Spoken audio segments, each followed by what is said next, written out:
స్తుతులు స్తోత్రాలు తండ్రి మహోన్నతుడా. మరి యొక్క గొప్ప సమయముగా ఈ పరిశుద్ధ విశ్రాంతి దినము త్రిత్వం తర్వాతి 3వ ఆదివారంలోకి నడిపిస్తున్నందుకు మీకే వేలాది స్తుతులు స్తోత్రాలు. గడిచిన విశ్రాంతి దినం నుంచి ఈ విశ్రాంతి దినం వరకు మమ్మల్ని కాచి కాపాడి మీ దగ్గర నేను భద్రపరిచినందుకు కూడా మీకే వేలాది స్తుతులు స్తోత్రాలు.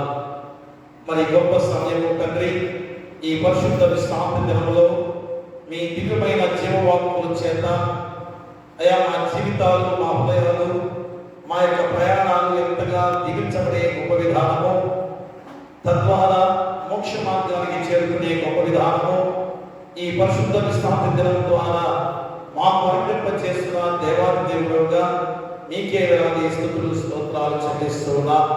కాబట్టి తండ్రి, ఎవరు కూడా శ్రద్ధ నిర్లక్ష్యం చేయకుండా ప్రతి మోకాలు మీ పాసనలో మోకరిల్లి మీ నామానికి మహిమ, ఘనత, ప్రభావాలు కలిగించే విధంగా ప్రతి ఒక్కరిని నడిపించమని ప్రభాత్రికుల సంస్కారం కూడా ఉండగా తండ్రి, ప్రతి ఒక్కరు కూడా ప్రభాత్రికుల సంస్కారానికి సిద్ధపడి మీ పాసనలో మీ యొక్క శరీరంలో పెట్టే కాదు మీ రక్తంలో పాముగా భుజించే గొప్ప విధానంలో ప్రతి ఒక్కరిని కూడా నడిపించమని మేము ప్రార్థన చేస్తున్నాం.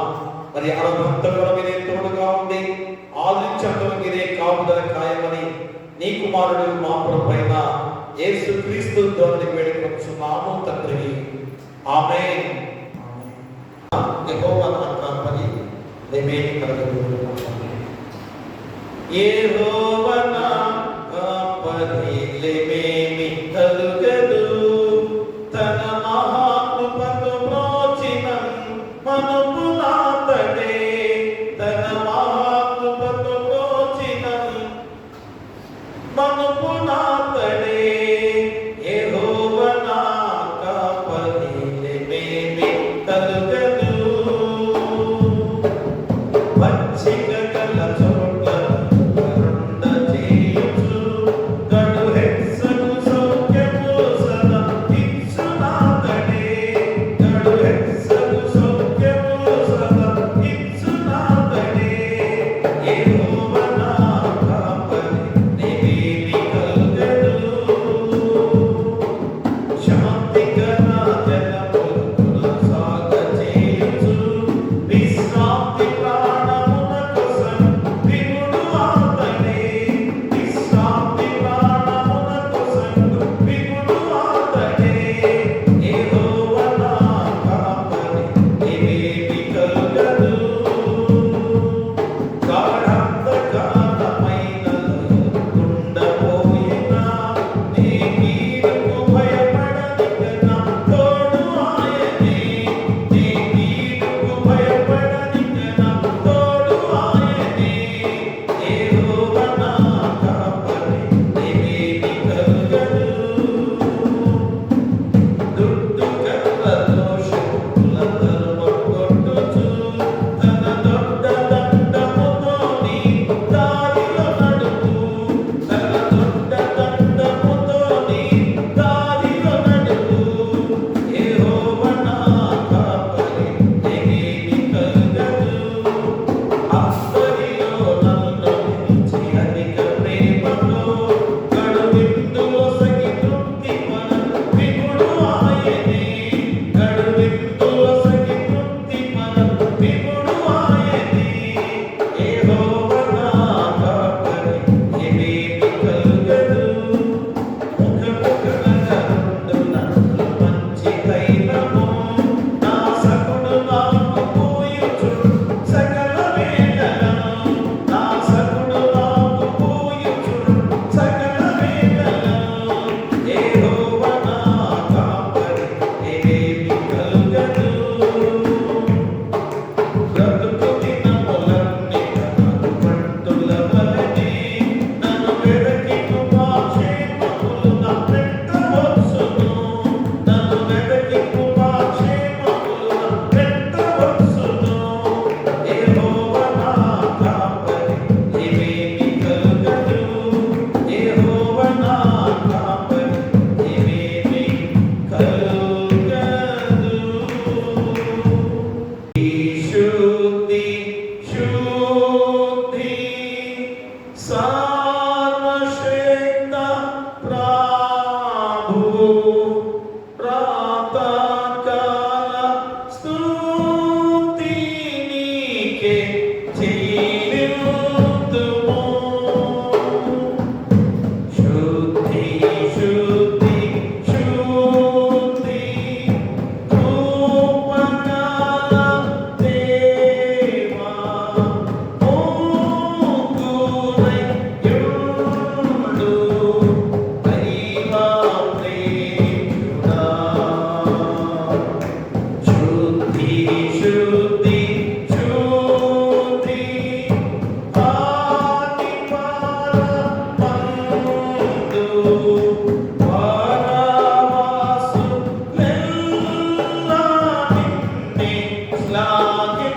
తండ్రి యొక్కయు కుమారుని యొక్కయు పరిశుద్ధాత్మ యొక్కయు నామమున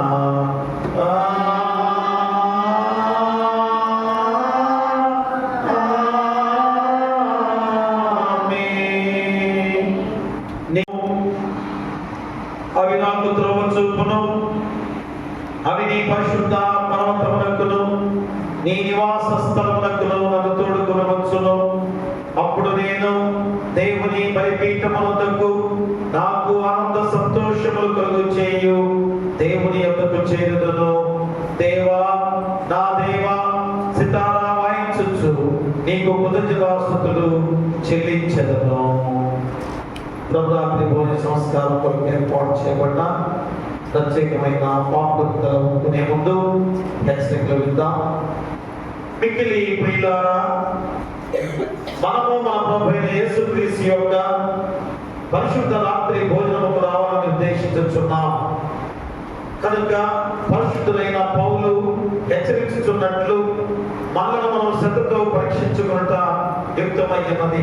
ఎందుకనగా ఎవరు తమ పాపములను నేముగా ఒప్పుకొందురు, ఎవరు నీతిని గురించి ఆకలి తప్పులు కలిగిందురు, అట్టి వారిని ముఖ్యంగా ఆదరించి బలపరచుటకై ఈ పరిశుద్ధ సంస్కారము నియమింపబడి ఉన్నది. మనలను మనం ఇట్లు పరీక్షించుకుని మన యందు పాపమును మరణమును తప్ప మరేది కనపడదు. వీటి నుండి మాత్రం మనం ఎంత మాత్రమును తప్పించుకొనలేము. కావున మన ప్రభువైన యేసుక్రీస్తు మన మీద కనికరము గలవాడై మనకు ప్రతిగా దేవుని దేవుని పూర్ణ చిత్తమును ధర్మశాస్త్రమును తాను నెరవేర్చుటకును మన కొరకును మన విముక్తి కొరకును మరణం పొంది మన పాపం వలన మనం పొందవలసినంతయు అనుభవించుటకును ఆయన మనుష్యుడాయ. మనము మరి ఎక్కువ ధనముగా దీన్ని నమ్మునట్లును మన విశ్వాసం వల్ల బలపరపడి ఆయన చిత్తములకు సంతోషపూర్వకముగా విధేయులమునట్లును తన రాత్రి భోజనమును పరిశుద్ధ సంస్కారమును నియమించను. దీని యందు తన శరీరమును మనకు ఆహారముగాను తన రక్తము పానముగాను అనుభవించుచున్నాడు. కాబట్టి క్రీస్తు యొక్క మాటలను దృఢముగా నమ్ముచు ఎవడి రొట్టెని పాత్రను త్రాగునో వాడు క్రీస్తునందును క్రీస్తు వాని యందును జీవించును. అతడు నిత్య జీవము గలవాడై యుండును. ఆయన మన అపరాధముల నిమిత్తము అప్పగింపబడి మన నీతివంతులుగా తీర్చబడుటకై శిలువ మరణం నుండి లేపబడినను సత్యమును బయలుపరచుచు ఆయన జ్ఞాపకార్థముగా దీన్ని ఆచరించవలెను.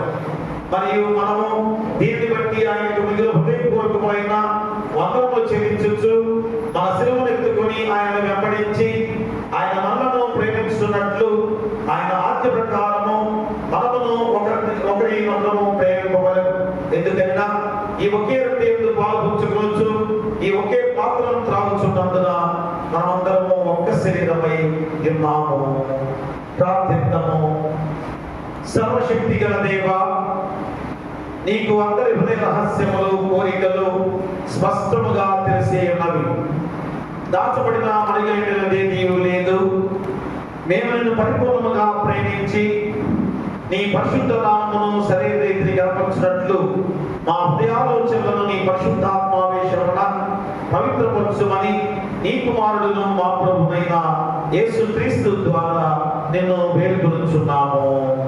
ఆమేన్. హృదయమును పరిశోధించెడు సర్వశక్తి గల దేవుని సముఖమందు నేను మిమ్మల్ని అడుగుదేమనగా, మీరు స్వాభావికముగా పాపులనియు చేయవలసిన మీరు చేయక చేయడానికి మీరు చేయొచ్చు తలంపుల వలనను మాటల వలనను క్రియల వలనను మీ రక్షకులకు దేవునికి దుఃఖమును కోపమును కలుగ చేసిననియు అందువలన ఆయన శిక్షావిధికి న్యాయంగా పాత్రుడనియు మీరు నిజముగా గ్రహించి దుఃఖించచ్చు ఒప్పుకొనుచున్నారా? యేసుక్రీస్తు పాపలను రక్షించుటకు ఈ లోకములకు వచ్చిననియు ఆయన నామమున విశ్వాసం ఉంచు వారికి అందరికీ పాప పరిహారం కలుగుననియు నిత్యముగా నమ్ముచున్నారా? అలాగైతే మీరు సకల పాపల నుండి విముక్తి పొందవలనని ఆసక్తితో కోరుచు క్రీస్తు నిమిత్తము మీ పాపలను క్షమించి సమస్త దుర్నీతి నుండి మిమ్మల్ని పవిత్రపరచుట పరలోకమందున్న మీ తండ్రి యొక్క దైవ చిత్తమని మీరు రూఢిగా నమ్ముచున్నారా? ఇంతకు నుండి పరిశుద్ధాత్మక విధేయులై సమస్త పాపమును ద్వేషించి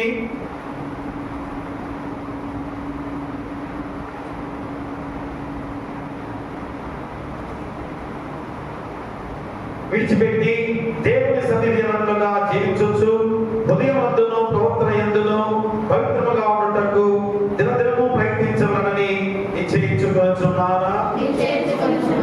మనం వినయముగా మోకరించి దేవుని ఎదుట పాపములను ఒప్పుకొని ప్రభువైన యేసుక్రీస్తు మూలమున మనకు క్షమాపణ దయచేయమని ఆయనను వేడుకొందాము. అందరూ నాతో ఏకీభవించండి. ఓ దేవా, మా పరలోకపు తండ్రి, నేను నీకు విరోధముగా అనేక విధములైన ఘోర పాపములు చేసి ఉన్నాను. నా పాపమును నేను సంపూర్ణముగా గ్రహించలేను. కానీ నీకంతయు స్పష్టముగా తెలిసే ఉన్నది. నా బాహ్య జీవితంలో ఆంతరంగిక జీవితంలో లెక్కలేని ఘోర పాపములు చేసి ఉన్నానని నీ ఎదుట ఒప్పుకొనుచున్నాను.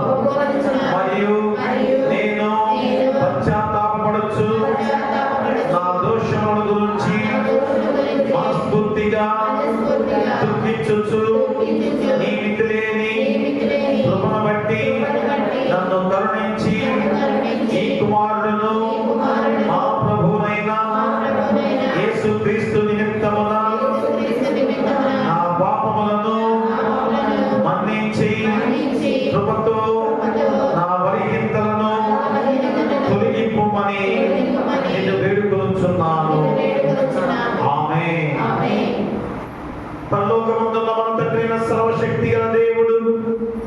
మన యందు కనికరం ఉంచి తన ప్రియ కుమారుడును మన ప్రభువైన యేసుక్రీస్తు యొక్క శ్రమ మరణ పునరుద్ధానం వలన మన పాపములన్నీ క్షమించుచున్నాడు.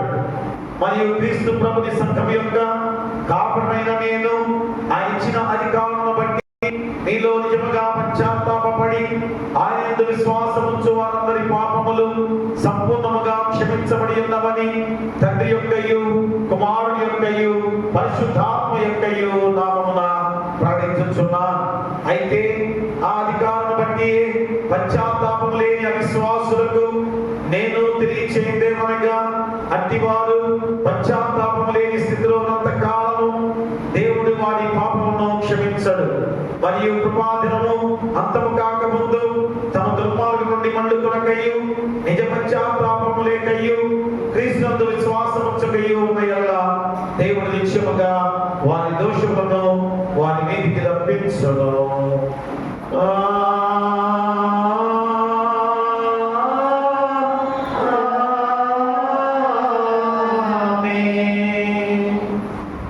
తర్వాతి 3వ ఆదివారం కొరకు ఏర్పాటు చేయబడిన ప్రారంభ గీతాన్ని చదువుకుందాం. నేను ఏకాకిని బాధపడువాడను, నా వైపు తిరిగి నన్ను కరుణింపుము. నా బాధను నా వేదనను కలుగులము, నా పాపములన్నిటినీ క్షమించుము. యెహోవా, నా ఆత్మని దీపులను చూచి ఎత్తుకొనుచున్నాను. నా దేవా, నీ యందు నమ్మిక ఉంచి ఉన్నాను, నన్ను సిగ్గుపడనీయకుము.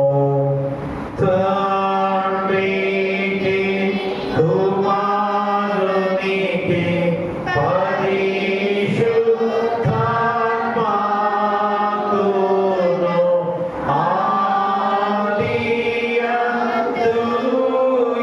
ఇప్పుడు ఎల్లప్పుడూ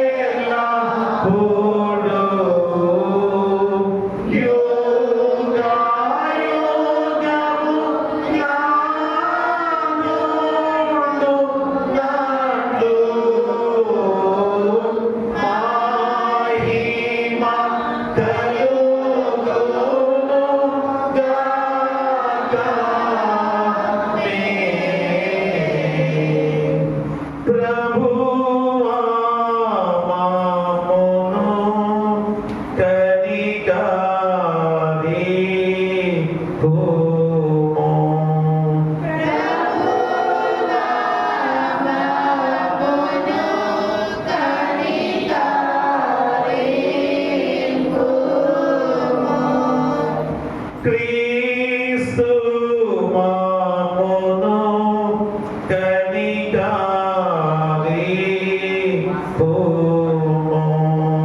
క్రీస్తు మామును కనికరింపుము. ప్రభువా మామును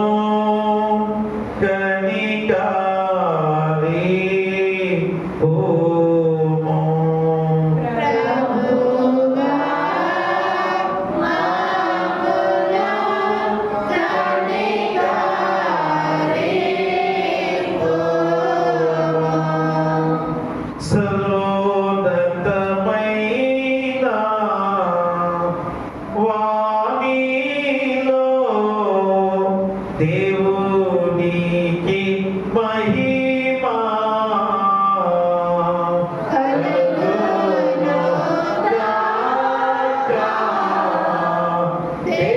దేవునికి మహిమా కలుగును.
నీవు నిన్ను నమ్మిన వారికి అందరికీ ప్రాపకుడు అయి ఉన్నావు.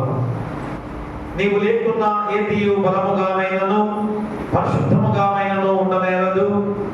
మేము అనిత్యమైన వాటిని అనుభవించుతున్నాను, తొలుగు నిత్యమైన వాటిని పోగొట్టుకున్నట్లు నీవు మాకు రాజువును మార్గదర్శి అయ్యుండి మా మీద నీ కృపను అత్యధికముగా కుమ్మరించుమని నీతోనూ పరిశుద్ధాత్మతోనూ సదా ఏక దేవుడవై యుగ యుగములు జీవించుచు పరిపాలించునుండు నీ కుమారుడును మా ప్రభువైన యేసుక్రీస్తు ద్వారా వేడుకొనుచున్నాము.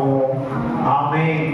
దేవుని సంగమా, దేవునిలారా, మన యొక్క ప్రాముఖ్యమైన సమయముగా ఈ పరిశుద్ధ విశ్రాంతి దినములో క్రిస్తోత్తరవాది 3వ ఆదివారంలోకి నటించిన దేవాది దేవునికి వందనాలు చెల్లించుకొని వచ్చిన మీ అందరికి కూడా నిండు వందనాలు తెలియజేసుకుంటూ ఉన్నాం.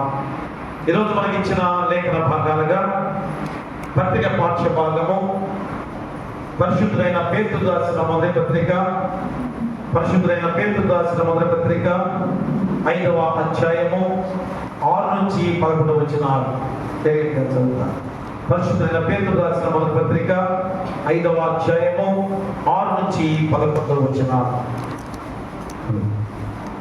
ఈ దినముకై ఏర్పాటు చేయబడినటువంటి పత్రికా పాఠ్యభాగం నుండి 1వ పేతురు 5వ అధ్యాయము 6వ వచనం నుండి ఇలాగ రాయబడి ఉన్నది. దేవుడు తగిన సమయమందు మిమ్మల్ని హెచ్చించినట్లు ఆయన బలిష్టమైన చేతి కింద దీన మనస్కులయుడి ఆయన మిమ్మల్ని గూర్చి చింతించుచున్నాడు కనుక మీ చింత యావత్తు ఆయన మీద వేయుడి. నిపుణమైన బుద్ధిగలవారై నిలుపుగా ఉండి మీ విరోధి అయిన అపవాది గర్జించు సింహమాలి ఎవరిని మిమ్ముదునా అని దిగుచున్నాడు. లోకమందున్న మీ సహోదరుల యందు ఈ విధమైన శ్రమలే నెరవేర్చును వెలిగి విశ్వాసమందు స్థిరులై వారిని ఎదిరించుడి. తన నిత్య మహిమకు క్రీస్తునందు మిమ్మల్ని పిలిచిన సర్వకృపలేని యొక్క దేవుడు కొంచెము కాలంలో మీరు శ్రమపడిన పిమ్మట తానే మిమ్మల్ని పూర్ణులుగా చేసి స్థిరపరిచి బలపరచును. యుగ యుగములకు ప్రభావం ఆయమునకు కలుగునుగాక. ఆమేన్. ఇంత పర్యంతము పత్రికా పాఠ్యభాగం. హల్లెలూయా హల్లెలూయా హల్లెలూయా. అలాగే స్వార్థ పాఠ్యభాగముగా పరిశుద్ధుడైన లూకా రాసిన సువార్త 15వ అధ్యాయము 1 నుంచి 10 వచనాలు. పరిశుద్ధుడైన లూకా రాసిన సువార్త 15వ అధ్యాయము 1 నుంచి 10 వచనాలు. ఓ ప్రభువా నీకు మహిమ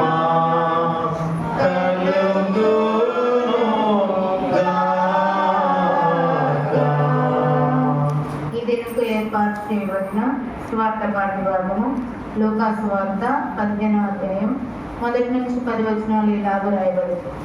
ఒకప్పుడు సమస్తమైన సుంకర్లను పాపులను ఆయన బోధ వినుటకు ఆయన దగ్గరకు వచ్చుచుండగా పరిసయ్యులను శాస్త్రులను అది చూచి ఇతడి పాపలను చేర్చుకొని వారితో కూడా భోజనం చేయించున్నాడని చాలా సంగుకొని అందుకు ఆయన వారితో ఈ ఉపమానం చెప్పాను. మీలో ఏ మనుషునికైనా 100 గొర్రెలు కలిగి ఉండగా వాటిలో ఒకటి తప్పిపోయిన యెడల అతడు 99 అడవిలో విడిచిపెట్టి తప్పిపోయినది దొరికి వరకు దాన్ని వెనక వెళ్ళడా? అది దొరికినప్పుడు సంతోషంతో దాన్ని తన భుజముల మీద వేసుకొని ఇంటికి వచ్చి తన స్నేహితులను పొరుగువారిని పిలిచి మీరు నాతో కూడా సంతోషించుడి, తప్పిపోయినా నా గొర్రె దొరికదని వారితో చెప్పును కదా. అటువంటిదే మారు మనసు అక్కర్లని 99 మంది నీతిమంతుల విషయమై కలుగు సంతోషం కంటే మారు మనసు పొందే ఒక పాపి విషయమై పరలోకమందు ఎక్కువగా సంతోషం కలుగును. ఏ స్త్రీకైనాను 10 వెండి నాణెములుండగా వాటిలో ఒక నాణెం పోగొట్టకంటే ఆమె దీపం వెలిగించి ఇల్లు ఊడ్చి అది దొరికి వరకు జాగ్రత్తగా వెతకదా? అది దొరికినప్పుడు తన చెలికెత్తెలను పొరుగు వారిని పిలిచి నాతో కూడా సంతోషించుడి, నేను పోగొట్టుకుని నా నాణ్యము దొరికదనని వారితో చెప్పును కదా. అటువంటి మారు మనసు పొందు ఒక పాపి విషయమై దేవుని దూతల యొక్క సంతోషం కలిగినని మీతో చెప్పుచున్నానని. ఇంతతో స్వార్థ పాఠభాగం ముగించబడ్డాను.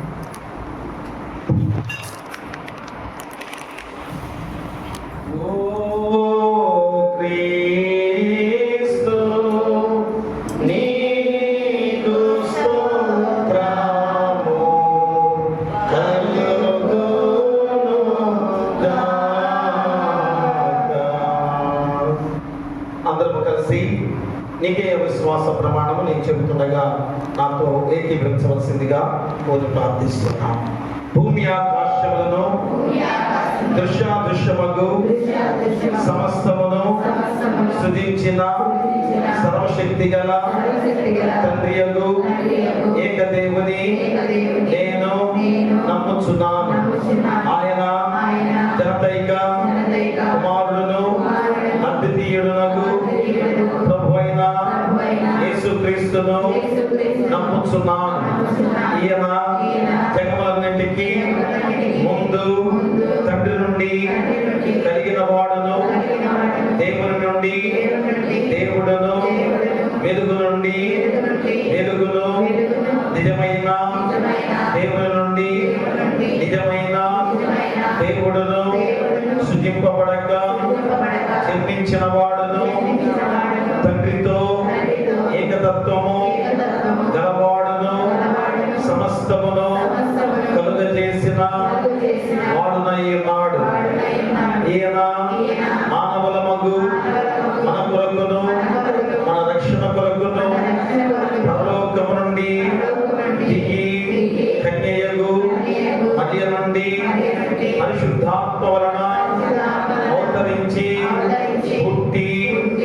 మనుష్యుడాయననియు పొంతి పిలాతు అధికారము క్రింద మన కొరకు సిలువ వేయబడి శ్రమ నొంది సమాధి చేయబడిననియు లేఖనముల ప్రకారము మూడవ దినమున తిరిగి లేచి పరలోకమునకెక్కి తండ్రి యొక్క చేతి వైపున కూర్చుండి ఉన్నాడనియు సజీవులకును మృతులకును తీర్పు చేయుటకు తిరిగి మహిమతో వచ్చుననియు ఆయన రాజ్యమునకు అంతము లేదనియు నమ్ముచున్నాను. తండ్రి నుండి కుమారు నుండి బయలువెడలొచ్చు తండ్రితోనూ కుమారునితోనూ ఏకముగా ఆరాధింపబడచ్చు మహిమపరపబడచ్చు. ప్రవక్తల ద్వారా మాట్లాడిన వాడును జీవమునకు దాతయు ప్రభువునకు పరిశుద్ధాత్మను నమ్ముచున్నాను. మరియు పరిశుద్ధమైన క్రైస్తవ అపోస్తులుల ఏక సంఘమును నమ్ముచున్నాను. పాప పరిహారమునకైనా ఒకే బాప్తిస్మము ఒప్పుకొనొచ్చు. మృతుల పునరుద్ధానము కొరకును రాబోవు లోక సంబంధమగు బ్రతుకు కొరకును నిరీక్షించుచున్నాను. ఆమేన్. 325వ కీర్తన పడుతుందా? నన్ను దిద్దుము చిన్న ప్రాయము పడబడుతుందా? నన్ను దిద్దుము చిన్న ప్రాయము సన్నపుడగు నాయనా. నన్ను దిద్దుము చిన్న ప్రాయము సన్నపుడగు నాయనా. నేను కన్న తండ్రి వనుచు నేను నిన్ను చేరితి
దేవుని నుండి మన ప్రభువైన యేసుక్రీస్తు నుండి కృపయు సమాధానం కలుగును గాక.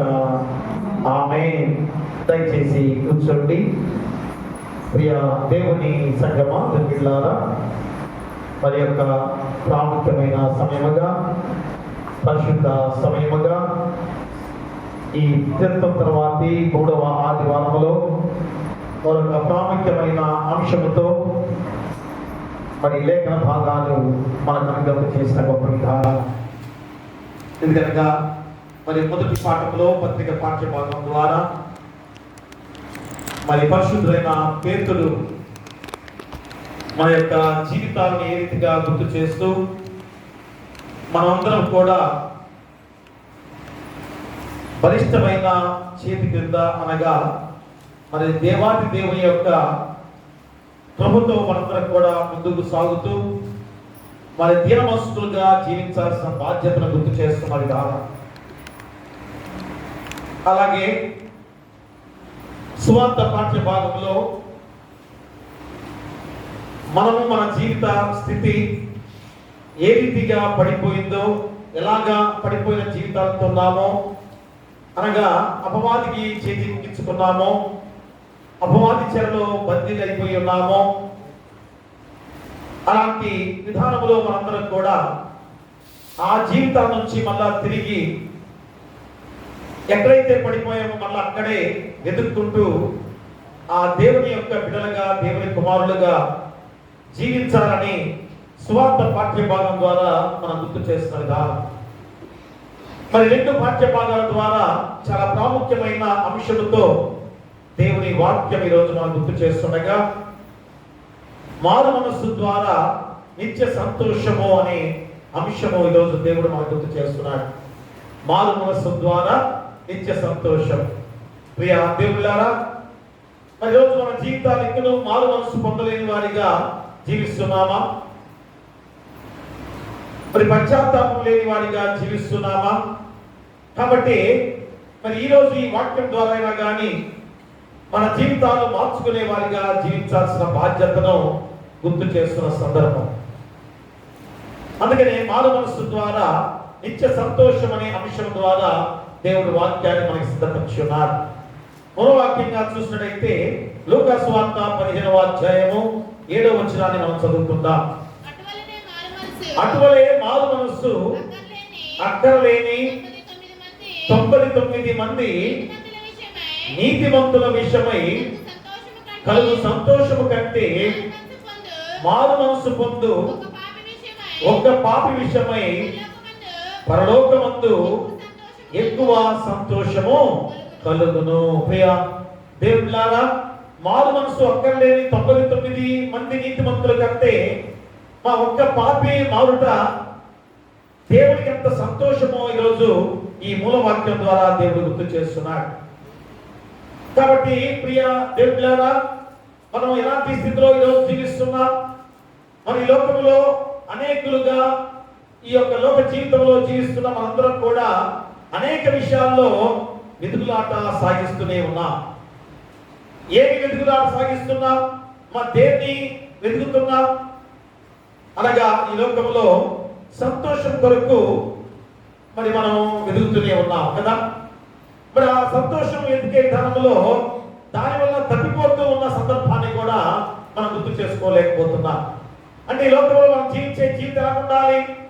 తినుము, త్రాగుము, సుఖించుము లాగా ఉండాలనే భావంతో మనం జీవిస్తున్నాం. కాబట్టి దాని ద్వారా ఏమవుతుంది? మనం దారి తప్పిపోతున్నాం. కాబట్టి మన అసలైన సంతోషం ఎక్కడ ఉందో తెలుసుకోలేక మనందరం కూడా మన జీవితాలు ఏ రీతిగా పతనం చేసుకుంటున్నామో గుర్తు చేసుకోవాల్సిందా. అందుకని చూడండి, యెషయా గ్రంథంలో 55వ అధ్యాయంలో మనం చూసినట్లయితే యెషయా గ్రంథము 55వ అధ్యాయం 1-2 వచనాలు మనం చదువుకుందాం. దప్పిక కొనిన వారులారా నీళ్ళ యొద్దకు రండి, రూకలు లేని వారులారా మీరు వచ్చి కొని భోజనము చేయుడి. రండి, రూకలు లేకపోయినను ఏమీ ఇయ్యకయే ద్రాక్షారసమును పాలను కొనుడి. ఆహారం కాని దాని కొరకు మీరేమో కలిచెదరు, సంతృష్టి కలుగు చేయడానికి కొరకు మీ కష్టార్జితమును ఎందుకు వ్యయపరిచెదరు? నా మాట జాగ్రత్తగా ఆలకించి మంచి పదార్థము భుజించుడి. మీ ప్రాణము సారమైన దాని యందు సుఖింపనీయుడి. చూసారా, మన ప్రాణము సారమైన దాని యందు సుఖింపనీయాలి. అంతేగాని లోకపరమైన జీవిత విధానంలో ఈ సంతోషాలు నశింపచేసేవే కానీ మన యొక్క ప్రాణాన్ని సారమైన దాని యందు సుఖింపచేసే వారిగా, సంతోషింపచేసుకునే వారిలాగా మనము ఆలోచన చేసుకోవాలి. అందుకే ప్రసంగి గ్రంథం కూడా మనం చూసినట్లయితే, ప్రసంగి గ్రంథంలో 2వ అధ్యాయం చూడండి. ప్రసంగి గ్రంథము 2వ అధ్యాయము 4 నుంచి మనం చదువుకుందాం. నేను గొప్ప పనులు చేయబోనుకుంటుని, నా కొరకు ఇండ్లు కట్టించుకుంటుని, ద్రాక్ష తోటలు నాటించుకుంటుని, నా కొరకు తోటలను శృంగారములను వేయించుకొని వాటిలో సకల విధములైన ఫలవృక్షములను నాటించితిని. వృక్షముల నారుమళ్లకు నీరు పారుటకై నేను చెరువులు ద్రవించుకుంటుని, పనివారిని పనికత్తెలను సంపాదించుకుంటుని. నా ఇంట పుట్టిన దాసులు నాకుండిది. యెరూషలేమునందు నాకు ముందున్న వారికి అందరికంటే ఎక్కువగా పశువుల మందలను, గొర్రె మేకల మందలను బహు విస్తారముగా సంపాదించుకుంటుని. నా కొరకు నేను వెండి బంగారములను, రాజులు సంపాదించు సంపదను, ఆయా దేశములలో దొరుకు సంపత్తును కూర్చుకుంటుని. ప్రియమురా, చూడండి, అదంతా కూడా మరి చివరిగా వచ్చినట్లయితే ఆ 11వ వచనంలో మనం చదువుకున్నట్లయితే, అప్పుడు నేను చేసిన పనులన్నీ వాటి కొరకై నేను పడిన ప్రయాసమంతయు నేను నిదానించి వివేచింపగా అవన్నీ వ్యర్థమైనవి గాను, ఒకడు గాలికి ప్రయాసపడినట్టుగాను అగుపడెను. సూర్యుని కింద లాభకరమైనది లేనట్టు నాకు కనపడేను. చూసారా, మా సొలొమోను రాసిన ప్రసంగి గ్రంథములో ఇదిగో ఈ యొక్క లోకంలో జీవించే మన జీవితాలు ఎంత సుఖముగా, ప్రతిదీ కూడా ఎంత అవసరమైన వాటిని మనం చేకూర్చుకుంటున్నాం.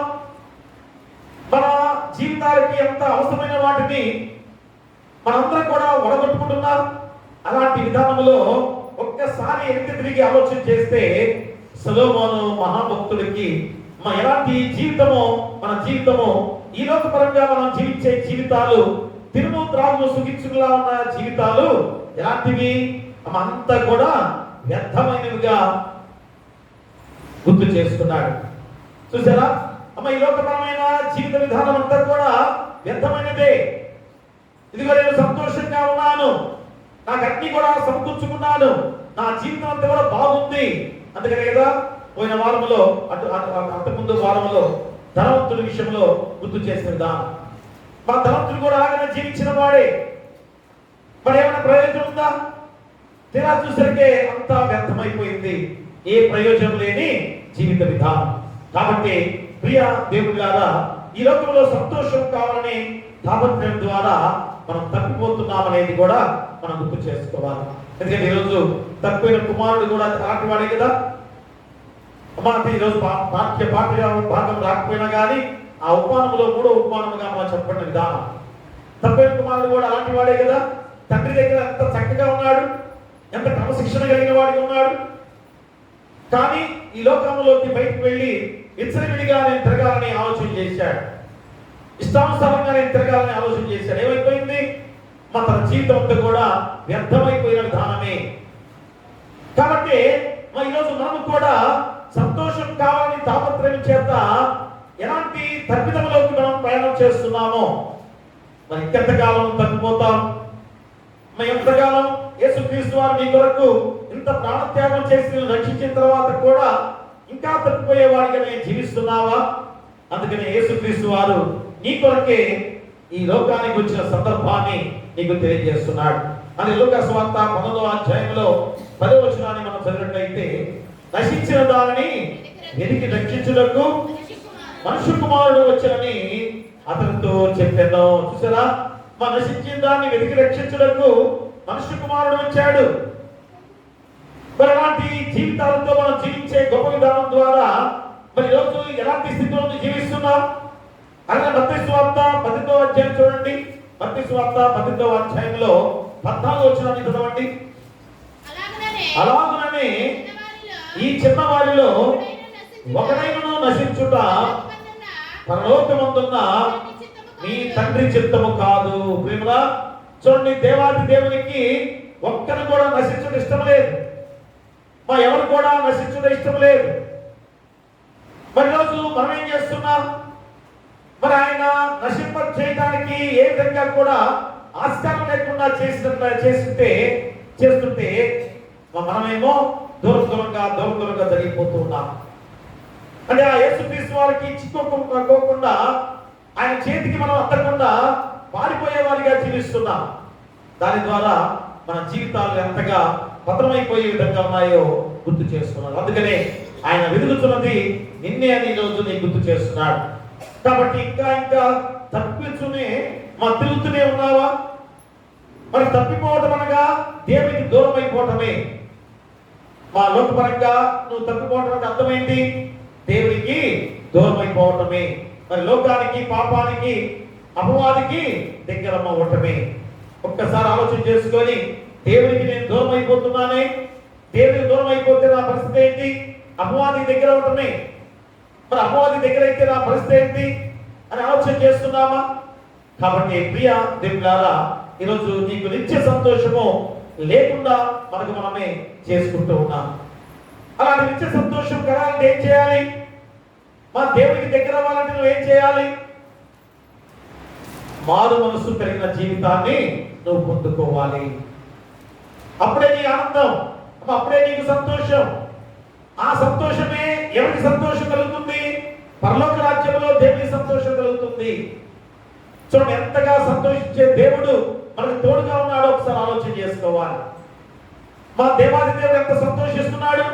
అదే కదా మూలవాక్యంలో మనం ఏం చెప్పుకున్నాం? 7వ వచనంలో అటువలనే మారు మనసు అక్కర్లేని 99 మంది నీతిమంతుల విషయమై కలుగు సంతోషము కంటే మారు మనసు పొందు ఒక పాపి విషయమై పరలోకమందు ఎక్కువ సంతోషము కలుగును. ఒక్క పాపి ఎవరు కూడా నశించున్నా నాకు ఇష్టం లేదు. 99 మంది రక్షించబడిన వారిగా ఉన్నారు, కానీ ఒక్క పాపి రక్షింపచేయితే పరలోకమందు నాకు ఎంతో సంతోషమైన దేవుడు ఈరోజు ఎంతగా ఎదురు చూస్తూ ఉన్నాడు. ప్రియ దేవుడిలాగా, మరి రోజు మన స్థితి ఎలాగుంది? తారుమారైంది కదా. 99 మంది ఏమో రక్షణ లేని వారిగా జీవిస్తున్నాం. 1% రక్షించబడిన వారిగా ఉన్న శాతాన్ని ఈరోజు లోకమంతా కూడా గుర్తు చేస్తున్న గొప్ప విధానం. చూడండి, మనం ఇంతగా క్రైస్తవ్యంలోకి వచ్చారా? మన ఇంతగా దేవాది దేవుడు నడిపించిన మన జీవితాలు తారుమారయ్యాయి. కనుక ఈ ఉపమానంలో దేవుడు ఏమంటాడు? 99 మంది రక్షించబడ్డారు, ఒక్కడే రక్షణ లేని వాడిగా ఉన్నాడు కనుక, వాడు తప్పిపోయాడు కనుక వాడిని రక్షించాలి అని దేవుడు ఎంత ప్రయాసపడ్డాడు. ఆ ఒక్క పాపి కొరకు ఎంత ప్రయాసపడ్డ విధానాన్ని కూడా గుర్తు చేస్తున్నాడు. కానీ నువ్వు ఏం ఆలోచన చేస్తున్నావు? అయ్యో 99 నేనున్నాను నువ్వు అనుకుంటున్నావేమో. మీ అందరూ తారుమారైపోయింది. 99 మంది ఏమో తప్పిపోయిన వారిగా ఉంటున్నారు, ఒక్కరే రక్షించబడిన వారిగా ఆ నిష్పత్తిని ఈరోజు మనం గుర్తు చేస్తుందా? మరి ఈరోజు ఆలోచన చేస్తున్నామా? మా దేవుడిలో ఎలాంటి స్థితిలో మనం జీవిస్తున్నామో గుర్తు చేసుకుంటున్నామా? అందుకనే సంతోషం గురించి ఎదుగుతున్నది ఎవరు? తప్పింది ఎవరు? కాబట్టి ఈరోజు ఆ యొక్క గురిని మనం ఏ విధంగా ప్రతి ఒక్క జీవితం మీద నిలబెట్టి ఆ సంతోషం ఎక్కడ ఉన్నదో, ఆ సంతోషం ఎక్కడ దొరుకుతుందో ఇప్పుడైనా ఆలోచన చేసుకోవాలి. ఆలోచన చేసుకోవాలి. ఎలాగా? మారు మనస్సు ద్వారా నిత్య సంతోషము కలిగే గొప్ప విధానం. కాబట్టి ఈరోజైనా మారు మనస్సు పొందుకోవాలని ప్రయత్నం చేస్తున్నావా? అందుకని నాకు పడుకున్న పాట నన్నుదిద్దము చిన్న ప్రాయము. ఆ మాట ప్రతి జన్మలో కూడా మన జీవితాన్ని ఎంతగా మార్చుకునే గొప్ప విధానాన్ని అక్కడ మనం గుర్తు చేస్తున్న విధానం. ఆ పాట ఎంత చక్కగా మన జీవితాలకు అనుగుణంగా చెప్పబడిన గొప్ప విధానం. అందుకనే మారు మనసు పొందాలంటే నువ్వు ఏం చేయాలి? మా మారు మనసు ద్వారా నీకు నిత్య సంతోషం కలుగుతుందని ఈ అంశం ద్వారా దేవుడు నీకు చెప్పాడు కదా. మరి మారు మనసు పొందుకోవాలంటే ఏం చేయాలి? 2 ఉపవిషయాల ద్వారా దేవుడు గుర్తు చేస్తున్నాడు. ఒకటేమో మూర్ఖత్వము, నిర్లక్ష్యము వీడుట. మారు మనసు పొందాలంటే నువ్వేం చేయాలి? మూర్ఖత్వాన్ని, నిర్లక్ష్యాన్ని వీడాలి. అదే మొదటి ఉపవిషయం, మూర్ఖత్వము, నిర్లక్ష్యము వీడుట. లూకా సువార్త 15వ అధ్యాయంలో 10వ వచనాన్ని మనం చదువుకుందాం. అటువలే మారు మనసు పొందు ఒక్క పాప విషయమై దేవుని దూతల ఎదుట సంతోషము కలుగునని నీతో చెప్పుచున్నాను అనెను. ప్రియ దేవుడా, మళ్ళా 10వ వచనంలో కూడా అటువలే మారు మనసు పొందు ఒక పాప విషయమై దేవుని దూతల ఎదుట సంతోషము కలుగని నీతో చెప్పుచున్నాను అనెను. మరలా గుర్తు చేస్తున్నాడు. ఎందుకని? మరి ఈరోజు మన జీవితాలు ఒకసారి ఆలోచన చేసుకుంటే ఎలాంటి మారు మనసు పొందుకున్న వారికి ఉన్నాం. సో ఇంత దేవుల్లో బలమైన వారిగా ఎదిగిన తర్వాత కూడా మారు మనసు లేని జీవితాలతో జీవిస్తున్నామని ఖచ్చితంగా ఈరోజు వాక్యం ద్వారా సెలవిస్తున్న విధానం. అందుకని ఒక చిన్న కథ ద్వారా 8 సంవత్సరాల పాటు ఒక బర్మా దేశంలో కొండ చిలువ బర్మా కొండ చిలువ, అది చాలా లావుగా, బలంగా, చాలా పొడవుగా ఉండే ఆ కొండ చిలువ, దాని పేరు ముద్దుగా సాలి అని పెట్టుకున్నారు ఒక కుటుంబం. ఎందుకని? ఒక కుటుంబం దాన్ని పెంచుకుంటుంది, పెంపుడు జంతువులాగా వారి గృహంలో పెంచుకుంటున్నారు. అంటే వారు తెచ్చుకున్నప్పుడు ఎంత ఉన్నది? ఒక అడుగు పొడిగే ఉన్నది, అడుగు ఉందంటే. ఆ అడుగు ఉండేసరికి ఎంత సంతోషంగా తీసుకొచ్చి ఇంట్లో వారు పెంచుకుంటూ ఉన్నారు. మరి ఆ పెంచుకునే విధానంలో మరి అది ఏమైన తర్వాత పెరిగి పెద్ద ఎంతైంది? 11 అడుగుల పొడుగు అయిపోయింది. 80 పౌండ్ల బరువుగా తేలిపోయింది. సో ఎంత చక్కగా మంచి ఆహారం పెట్టారు, చక్కగా పెంచారు. అలాగా జరుగుతున్న సమయంలో వారి చిన్న కుమారుడు డెరిక్ అనే పిల్లవాడు, 15 సంవత్సరాల పిల్లవాడు, చక్కగా చిన్నప్పటి నుంచి దాంతో ఆడుకున్నవాడే కదా. ఈ యొక్క ఎదిగిన తర్వాత ఆ పిల్లవాడు ఏదో చదువుకు వెళ్తున్నాడు, వస్తున్నాడు, దాన్ని సరిగ్గా పట్టించుకోలేదు. కానీ ఇంత పొడుగైన తర్వాత రోజు ఏం చేశాడు? ఆ డెరిక్ అనే వాడు దాని మీద ఏం చేశాడు? ఎక్కి దూకి కూర్చున్నాడు. ఒక్కసారి దానికి కోపం వచ్చేసింది. ఆ కొండశిలువ ఏమైపోయింది? కొండశిలువ ప్రభావం తెలుసు కదా మనకి. దాన్ని మొత్తాన్ని కూడా చుట్టేస్తుంది మనిషి. అలాగా పిల్లవాడిని మొత్తం చుట్టేసింది. కాసేపట్లో తన యొక్క గొంతు కూడా చుట్టేసుకొని గట్టిగా బెదిరిసరికి ఆ బిడ్డ యొక్క ప్రాణం పోయింది. ప్రేమరా, అంటే ఈరోజు పాపం అనేది మన జీవితాలకి ఎంత భయంకరముందో, ఆ పాపమనే ఆ కొండ సిలువను మన యొక్క పెంపుడు జంతువులాగా పెంచుకునే వారిగా మనం జీవిస్తున్నాం. అంటే పాపం అంటే ఏంటో తెలుసు కదా. మరి ఆ కొండ సిలువ అనేది విషంతో కూడుకుందని మనకు తెలుసు. ఆ కొండ సిలువ ప్రమాదకరమైందని మనకు తెలుసు. మరి అలాంటి కొండ సిలువను పెంచుకోవాలంటే ఇప్పుడు ఇంత కథలో నేను చెప్పేసరికి ఒక కొండ సిలువను ఎందుకు పెంచుకుంటారండి? పాము ఏదైనా పెంచుకుంటారా అనే ఆలోచన మీ అందరికీ తెలియదు కదా. మరి రోజు పాపం అనేది మన గృహాల్లో, మనలో, మన యొక్క కుటుంబాల్లో పాపం అనేది ఉందంటే అర్థమేంటి? మన కొండ సిలువను మనము ఎలాగా పెంచుకునే వారిగా ఉన్నామో ఆ పాపాన్ని అలాగనే మన కుటుంబంలో పెంచుకునే వారిగానే జీవిస్తున్నాం. అది మన ప్రాణానికి ఎంత ప్రమాదకరమైందో నువ్వు గుర్తెరుగుతున్నావా? కొండ సిలువనో లేకపోతే వేరే పామునేమో చాలా ప్రమాదకరం అనుకుంటున్నావు. పాపం అనేది ఎంత ప్రమాదకరమైందో గుర్తెరుగుతున్నావా? ప్రియమురా, అదే ఈరోజు ఇక్కడ దేవాది దేవుడుగా చెప్పే ఈ గొప్ప మాటలు ఏదైనా ఆ పాప జీవితాన్ని వీడితే పరిశుద్ధమైన మార్గంలో ప్రయాణం చేసే విధానం. మా పాప మార్గంలో ఉంటే నీ జీవిత స్థితి పడిపోయే స్థితి. ఎందుకంటే ఆదాము హవ్వలిద్దరు కూడా పడిపోయే స్థితే కదా. ఎందుకని? దేవుని ఆజ్ఞను అతిక్రమించడం వలన. అది కూడా పాపమైన జీవిత విధానం. ప్రియమురా, అందుకని ఈరోజు యేసుక్రీస్తు వారు ఇదిగో ఇక్కడ యూదా మత నాయకులకు ఆత్మీయ విషయాన్ని బోధిస్తూ చెబుతున్న మాటలు ఇవి.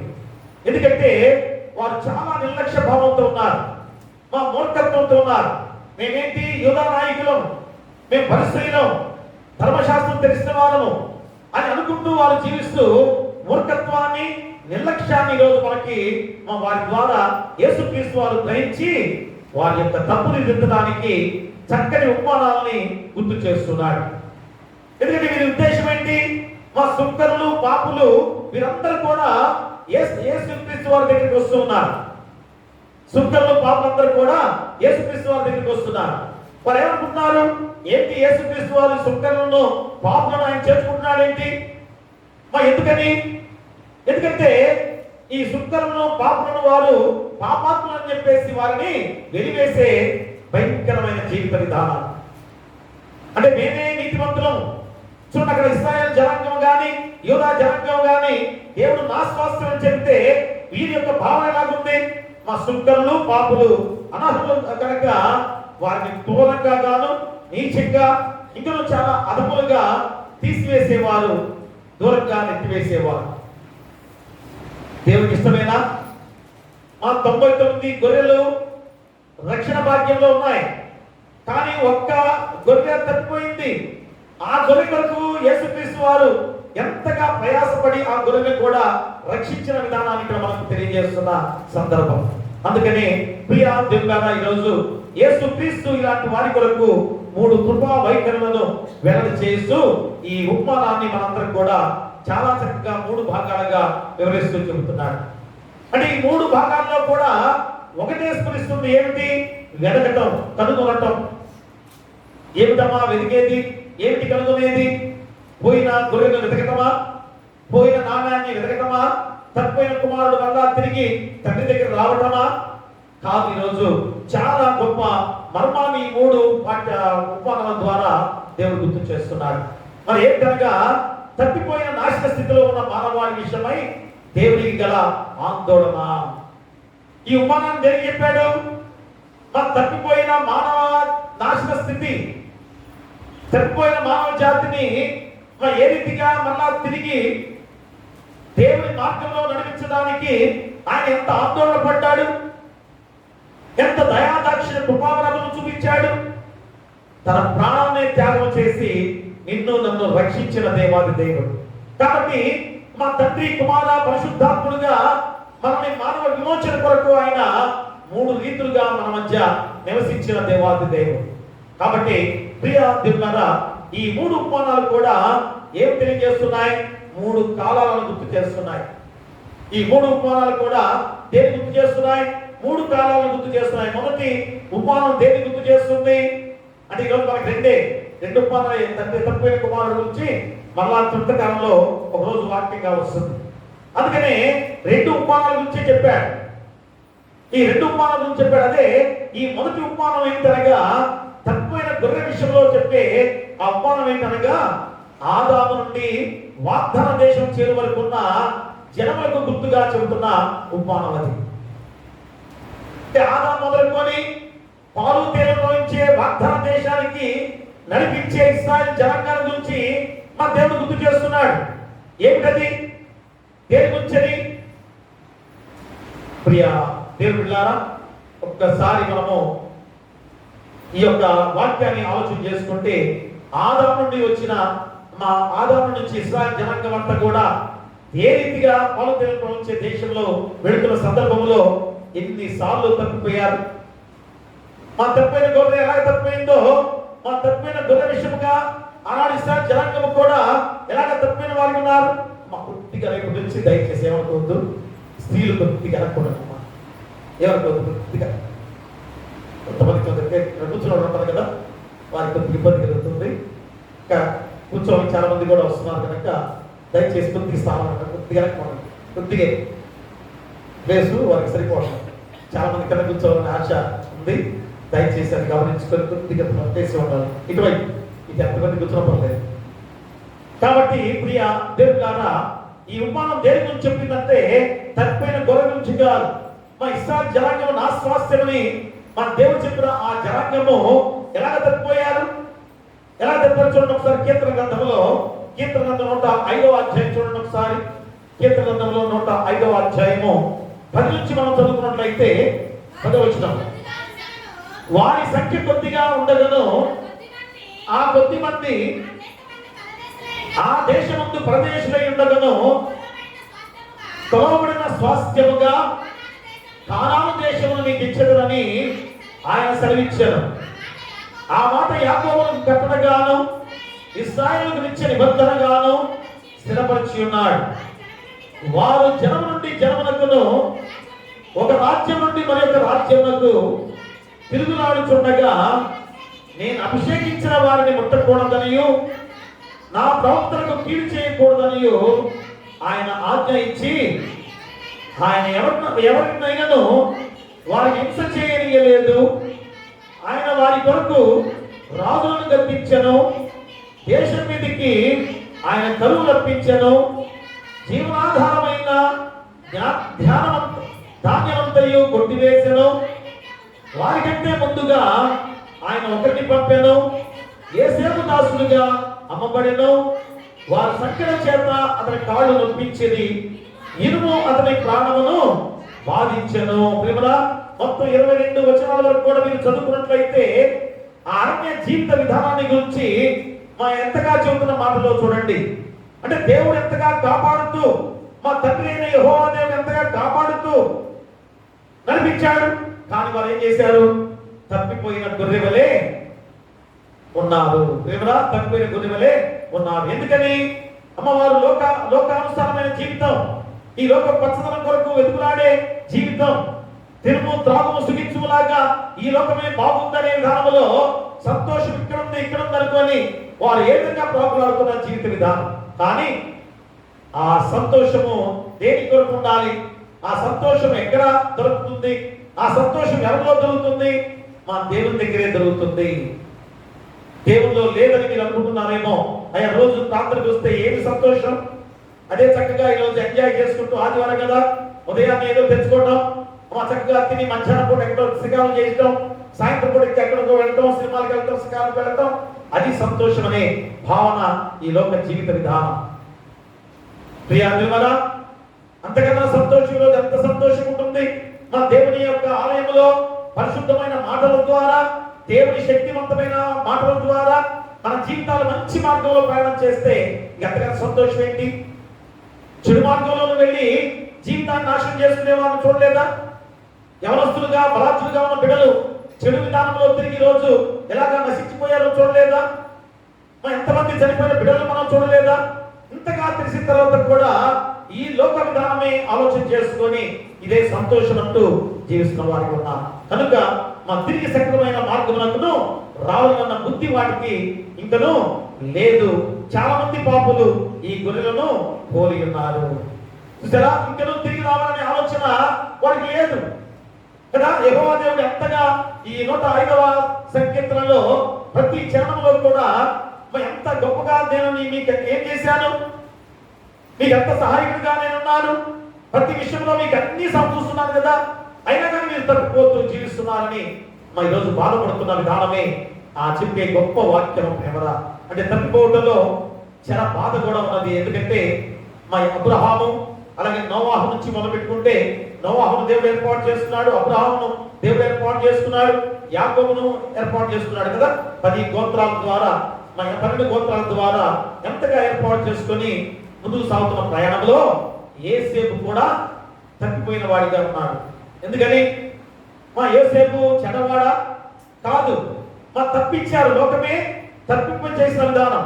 అంటే అసూయ ద్వేషాలు పోయి నాన్నకి తండ్రికేమో చాటి చెబుతున్నాడు వీడు, మా మీద ఏదో కొట్టారు చెబుతున్నాడు వీడు అని చెప్పేసి యోసేపుని తీసుకెళ్లి మా ముందు చంపుదాం ప్రయత్నం చేశారు. తర్వాత అమ్ముదాములే అని జారిపడ్డారు. చూసారా? అంటే యోసేపును తప్పింప చేసిన విధానం, మా చెర బాధలో యోసేపును కూడా బాధింప చేసిన విధానం. అదే ఈరోజు మన జీవితాలకు కూడా మా రక్షింప చేసిన తర్వాత కూడా మా చెర బాధలో మనం జీవిస్తున్నాం. యేసుక్రీస్తు వారి ద్వారా రక్షింప చేసిన తర్వాత కూడా చెర బాధలో మనం జీవిస్తున్నాం. అంటే అపవాది యొక్క క్రియల ద్వారా ఇంకనూ ఆ చెర బాధలోనే మనము జీవిస్తున్నాం అనడానికి ఈ యొక్క యోసేపు జీవితమే చాలా మనకు గుర్తుగా చేస్తున్న విధానం. కాబట్టి మన ఇక్కడ ఆ యాకోబు కుమారులలో రూబేను జ్యేష్ఠుడై ఉండగా, కానీ యోసేపు కుమారుడైన ఎఫ్రాయిమును దేవుడికి జ్యేష్ఠుడిగా చేసుకున్నాడు. అంటే అపవాది రప్పించిన యోసేపు జీవనందరినీ కూడా దేవుడు ఏ విధంగా రప్పించుకున్నాడు, దేవుడు ఏ రీతిగా గొప్పగా చేశాడు, యోసేపు ద్వారా మళ్ళా తిరిగి ఎంత బలమైన వారిగా జనుల్ని ఏర్పాటు చేసుకున్నాడు. అందుకనే ఆ యొక్క యోసేపు కుమారుడైన ఎఫ్రాయిము దేవునికి జ్యేష్ఠుడిగా ఏర్పాటు చేసుకున్న గొప్ప విధానం. కాబట్టి ప్రియా దేవుడా, ఈ ఉపమానంలో తప్పిపోయిన గొర్రె తన మూర్ఖత్వమును తప్పిపోయిన విధానాన్ని మనం గుర్తు చేస్తున్న విధానం. మనం చెప్పుకున్న ఈ ఉపమానంలో ఏం జరిగింది? ఈ ఉపమానంలో ఏం జరిగింది? మూర్ఖత్వంతో తప్పిపోయిన గొర్రె. 99 గొర్రెలు చక్కగా వెళ్తున్నాయే, మరి ఆ గొర్రెలతో వెళ్ళాలి కదా.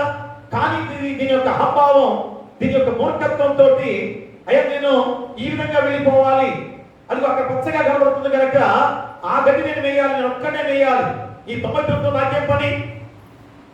చూడండి ఎలాంటి విలువలతో కూడిన విధానాన్ని ఈరోజు మనం గుర్తు చేస్తున్న విధానం.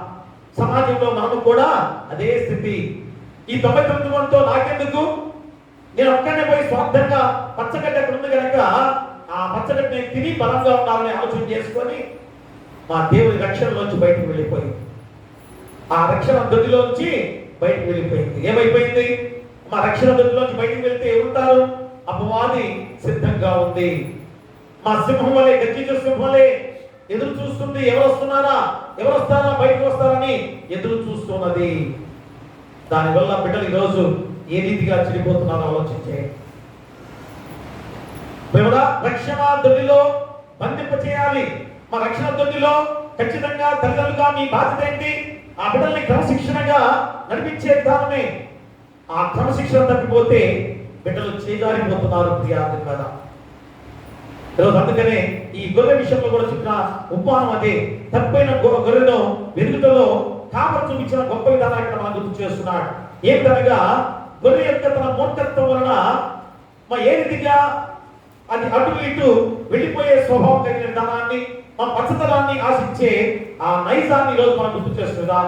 అందుకనే తప్పిపోయిన గొర్రెల ఎదుటలో కాపరి చూపించిన గొప్ప శ్రద్ధ ఏమిటనగా తను వెంబడిస్తూ ఉన్న 99 గొర్రెలు విడిచిపెట్టి అడవిలో విడిచిపెట్టి దొడ్డిలో వాటిని ఏ విధంగా ఉంచకుండా కూడా చూడు 99 గొర్రెలు తీసుకెళ్ళి దొడ్లో పెట్టారా? లేదు, అడవిలో పెట్టారు. ఎందుకని? అది రక్షణ భాగ్యంలో ఉన్నాయి కనుక వాటికి ఏమి లేదు. రోజు మన జీవితాలు కూడా గుర్తు చేస్తున్నాడు. ఈ లోకంలో మనం ఉన్నామంటే అర్థం ఏంటి? ఆనాడు 99 గొర్రెల్ని ఎలాగా వదిలిపెట్టాడో ఆ రీతిగానే మనందరం ఈరోజు రక్షించబడిన వారు. ఎవరైతే రక్షించబడ్డ విశ్వాసులుగా ఉన్నారో వారందరూ కూడా ఇదిగో దేవుడు వదిలిపెట్టాడు. ఒక్క పాపి విషయంలో, ఒక్క గొర్రె తప్పిపోయిన గొర్రె విషయంలో ఏ విధంగా వెతుక్కుంటూ యేసుక్రీస్తు వారు అక్కడ ఆ కాపరిగా ఉన్నవాడు ఏ రీతిగా వెళ్ళి ఎక్కడ చూసినా కానీ దొరకలేదు. ఎక్కడ వెళ్ళిందని ఎంత ప్రయాణం చేశాడు. మా రాళ్లలో, రప్పల్లో, కంచెల్లో ఆ ముళ్ళు గుచ్చుకున్నాయి, రాళ్ళు గుచ్చుకున్నాయి. ఎంత గాయాలు పాలైపోయి శరీరం అంతా కూడా నలగొట్టుకొని తీరా చూస్తే ఎక్కడో ఆ లోయలో చిక్కుకొనిపోయి ఉన్న ఆ గొర్రె. ప్రేమరా అంటే మనము కూడా నరకలో చిక్కుకుపోయిన మన జీవితాన్ని యేసుక్రీస్తు వారు ఎలాగా రక్షించాడో ఆ గొప్ప సాదృశ్యాన్ని ఈరోజు మనం చూపిస్తున్నాడు. ప్రేమరా కాబట్టి తప్పిపోయిన దాని కొరకు తాను ప్రయాసపడే విధంగా కాకుండా ఆ యొక్క యేసుక్రీస్తు వారే దిగజారిపోయి మనం రక్షించిన గొప్ప జీవితాన్ని ఇక్కడ గుర్తు చేస్తున్నాడు. మా తప్పిపోయిన మనము రక్షించబడే వారిగా ముందుకు రాలేదు. ఎవరు? ఇక్కడ ఆ తప్పిపోయిన గొర్రె విషయంలో యేసుక్రీస్తు వారు దిగిపోయాడు కిందకి కదా. పరలోకం నుంచి ఏం చేశాడు యేసుక్రీస్తు వారు? నీ కొరకు నా కొరకు దిగి వచ్చి నిన్ను రక్షించడానికి మనందరూ కూడా ఆయన రొమ్మును ఆనుకొని ఆయన శరీరం ఎంత గాయాలు పడ్డా, రక్తం చెందినా కానీ నిన్ను రక్షించిన దేవుడు. ఈరోజు గొర్రెని కూడా ఆ రీతిగా రక్షించిన కాపరి ఎంత సంతోషంగా వచ్చి ఆ యొక్క దొడ్డిలో ఏర్పాటు చేసుకున్న విధానం అంటే పరిపూర్ణమైపోయింది. మా 100 గొర్రెలు కూడా చక్కగా ఆ కాపరి కింద ఉన్నాయి. కానీ ఈరోజు మనం ఉన్నామా? ఆ దేవుని యొక్క రక్షణలో మనం జీవిస్తున్నామా? ఆ రక్షణ దొడ్డిలో ఎలాగా ఉంటున్నామా? ఇంకనూ మన మూర్ఖత్వంతో, మూర్ఖ స్వభావంతో అటు ఇటు తిరుగులాడే జీవితాలతో మనం జీవిస్తున్న విధానం. కాబట్టి ఈరోజు మన జీవితాలను ఒకసారి ఆలోచన చేసుకుంటే మనందరం కూడా మూర్ఖత్వంతో తప్పిన జీవితాలతో ఇంకనూ జీవిస్తున్నామేమో. మా దేవుని దగ్గరికి వస్తే నాకేం ప్రయోజనం ఆలోచన చేస్తున్నామేమో. మూర్ఖత్వంతో దేవుని మార్గంలో నడవడం అనేది నాకు మంచిది కాదని అనుకుంటున్నావేమో. ఈ లోకంలో నేను సంపాదించే సంపాదన నాకు కావాలని ఆలోచన చేస్తున్నావేమో. యేసయ్యా నీ కృప నాకు చాలయ్యా, నీ కృప లేనిదే నుండలేనయ్యా. యేసయ్యా నీ కృప నాకు చాలయ్యా, నీ కృప లేనిదే నుండలేనయ్యా. నీ కృప లేని క్షణము, నీ దయ లేని క్షణము నేను హింసించలేనయ్యా. నీ కృప లేని క్షణము, నీ దయ లేని క్షణము నేను హింసించలేనయ్యా. యేసయ్యా నీ కృప నాకు చాలయ్యా, నీ కృప లేనిదే నేను ఉండలేనయ్యా. యేసయ్యా నీ కృప నాకు చాలయ్యా, నీ కృప లేనిదే నేను ఉండలేనయ్యా. మహిమను విడచి మహిలోకి దిగి వచ్చి మార్గముగా మారి మనిషిగా మార్చావు. మహిమే నీవు మాధుర్యముగా మార్చి మాదిరి చూపి మధురమిచ్చావు. మహిమను విడచి మహిలోకి దిగి వచ్చి మార్గముగా మారి మనిషిగా మార్చావు. మహిమే నీవు మాధుర్యముగా మార్చి మాదిరి చూపి మధురమిచ్చావు. మహిమను నేను మహిమను పొందుతా, మహిమను మార్చింది నీ కృప. మహిమను నేను మహిమను పొందుతా, మహిమను మార్చింది నీ కృప. యేసయ్యా నీ కృప నాకు చాలయ్యా, నీ కృప లేనిదే నేను ఉండలేనయ్యా. నీ కృప లేని క్షణము, నీ దయ లేని క్షణము నేను హింసించలేనయ్యా. నీ కృప లేని క్షణము, నీ దయ లేని క్షణము నేను హింసించలేనయ్యా. యేసయ్యా నీ కృప నాకు చాలయ్యా, నీ కృప లేనిదే నేను ఉండలేనయ్యా. ఆజ్ఞల మార్గమున ఆశ్రయమును ఇచ్చి ఆపత్కాలమున ఆదుకున్నావు. ఆత్మీయులతో ఆనందపరిచి ఆనంద తైలముతో అభిషేకించావు. ఆశ తీరా ఆరాధన చేసే అద్భుతమిచ్చింది నీ కృప. ఆశ తీరా ఆరాధన చేసే అద్భుతమిచ్చింది నీ కృప. యేసయ్యా నీ కృప నాకు చాలయ్యా, నీ కృప లేనిదే నేను ఉండలేనయ్యా. యేసయ్యా నీ కృప నాకు చాలయ్యా, నీ కృప లేనిదే నేను ఉండలేనయ్యా. దేవుని సంగమా, దేవుళ్ళారా, ఇప్పుడైనా కానీ 99 గొర్రెలు రక్షించబడ్డాయని మా దేవాది దేవుడు చెబుతుండగా ఈరోజు రక్షించబడ్డ వారిలో ఉన్నామా?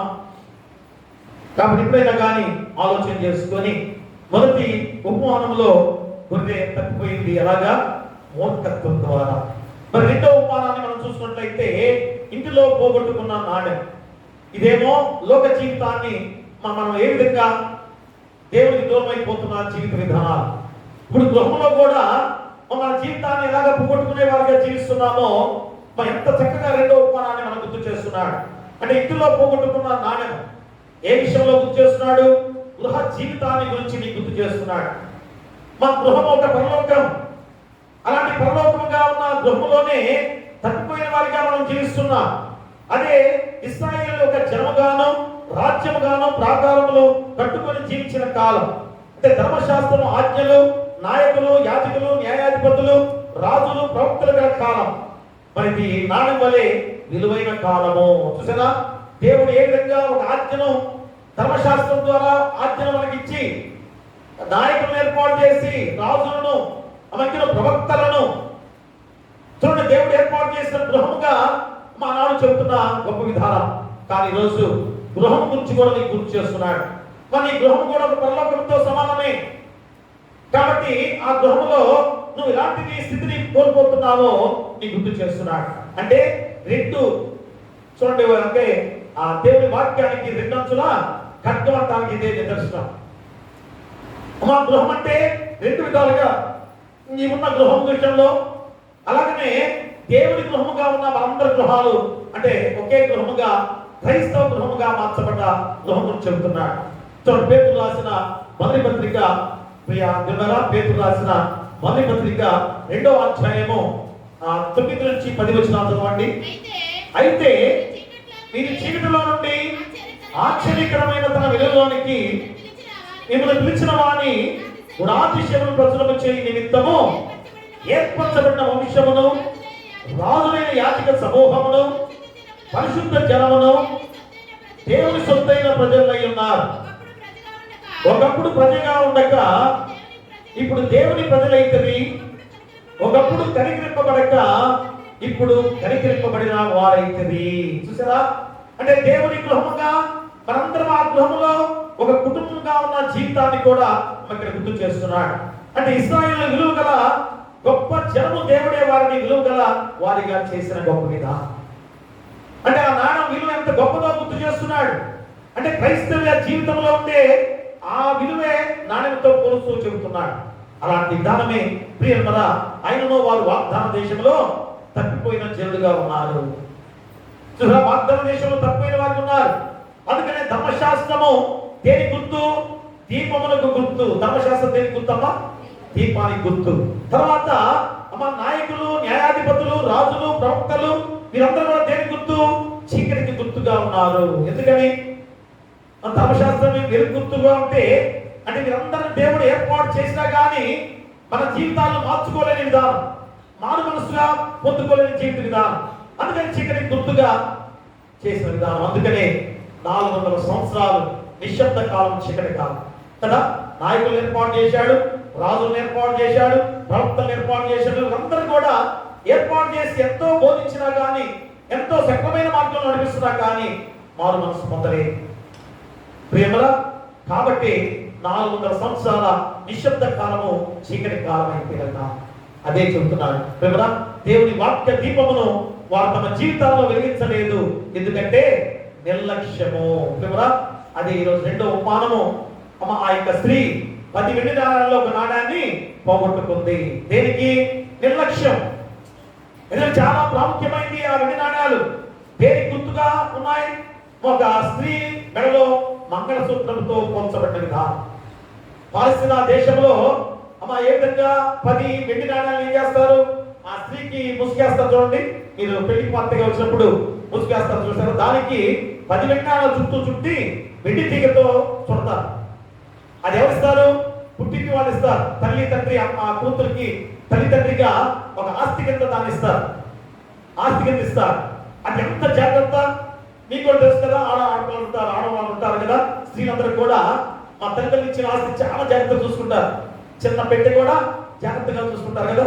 ఏది ఇచ్చినా అబ్బో మా అమ్మ నాన్న ఇచ్చారు, మంచాలు ఇస్తే ఇదిగో మా అమ్మ మా నాన్న ఇచ్చారు కనుక ఈ మంచం చాలా పవిత్రమైన మంచం అన్నట్టు చెబుతారు కదమ్మా. చాలా మంది కూడా అంటే ఉంటారు. ఈరోజు మరి ఆ పాలస్తీనా దేశంలో కూడా అక్కడ కూడా మా స్త్రీకి ఇచ్చే ఆస్తి ఐశ్వర్యం అదే.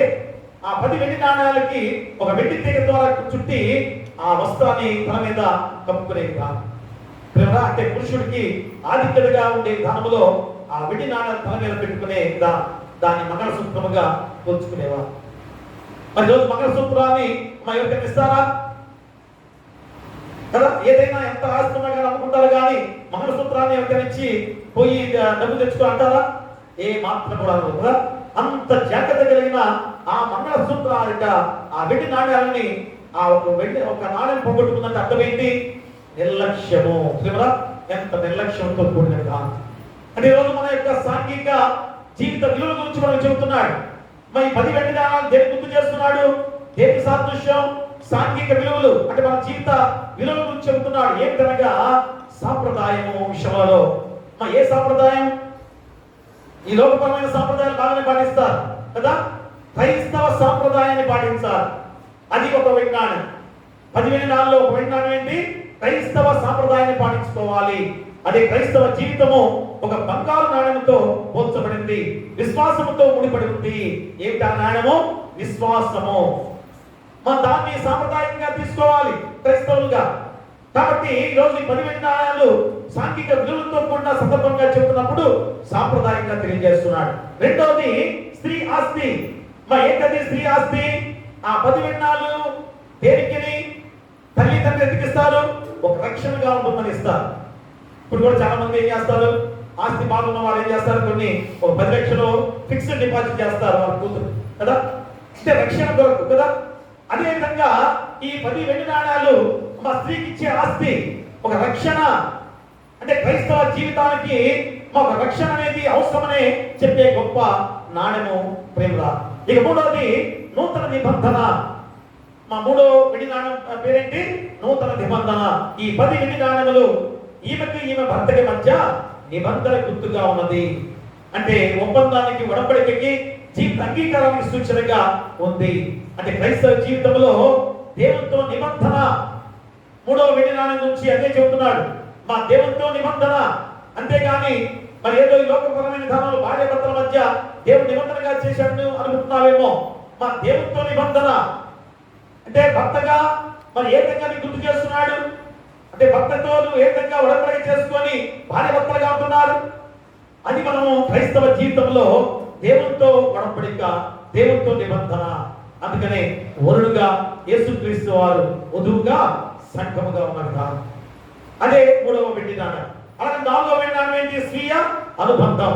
స్వీయ అనుబంధం అనగా ఆయన ధరించిన 10 వెండి నాణ్యాలు భార్య భర్తల మధ్య విడదీయని బంధముగా ఉన్నది.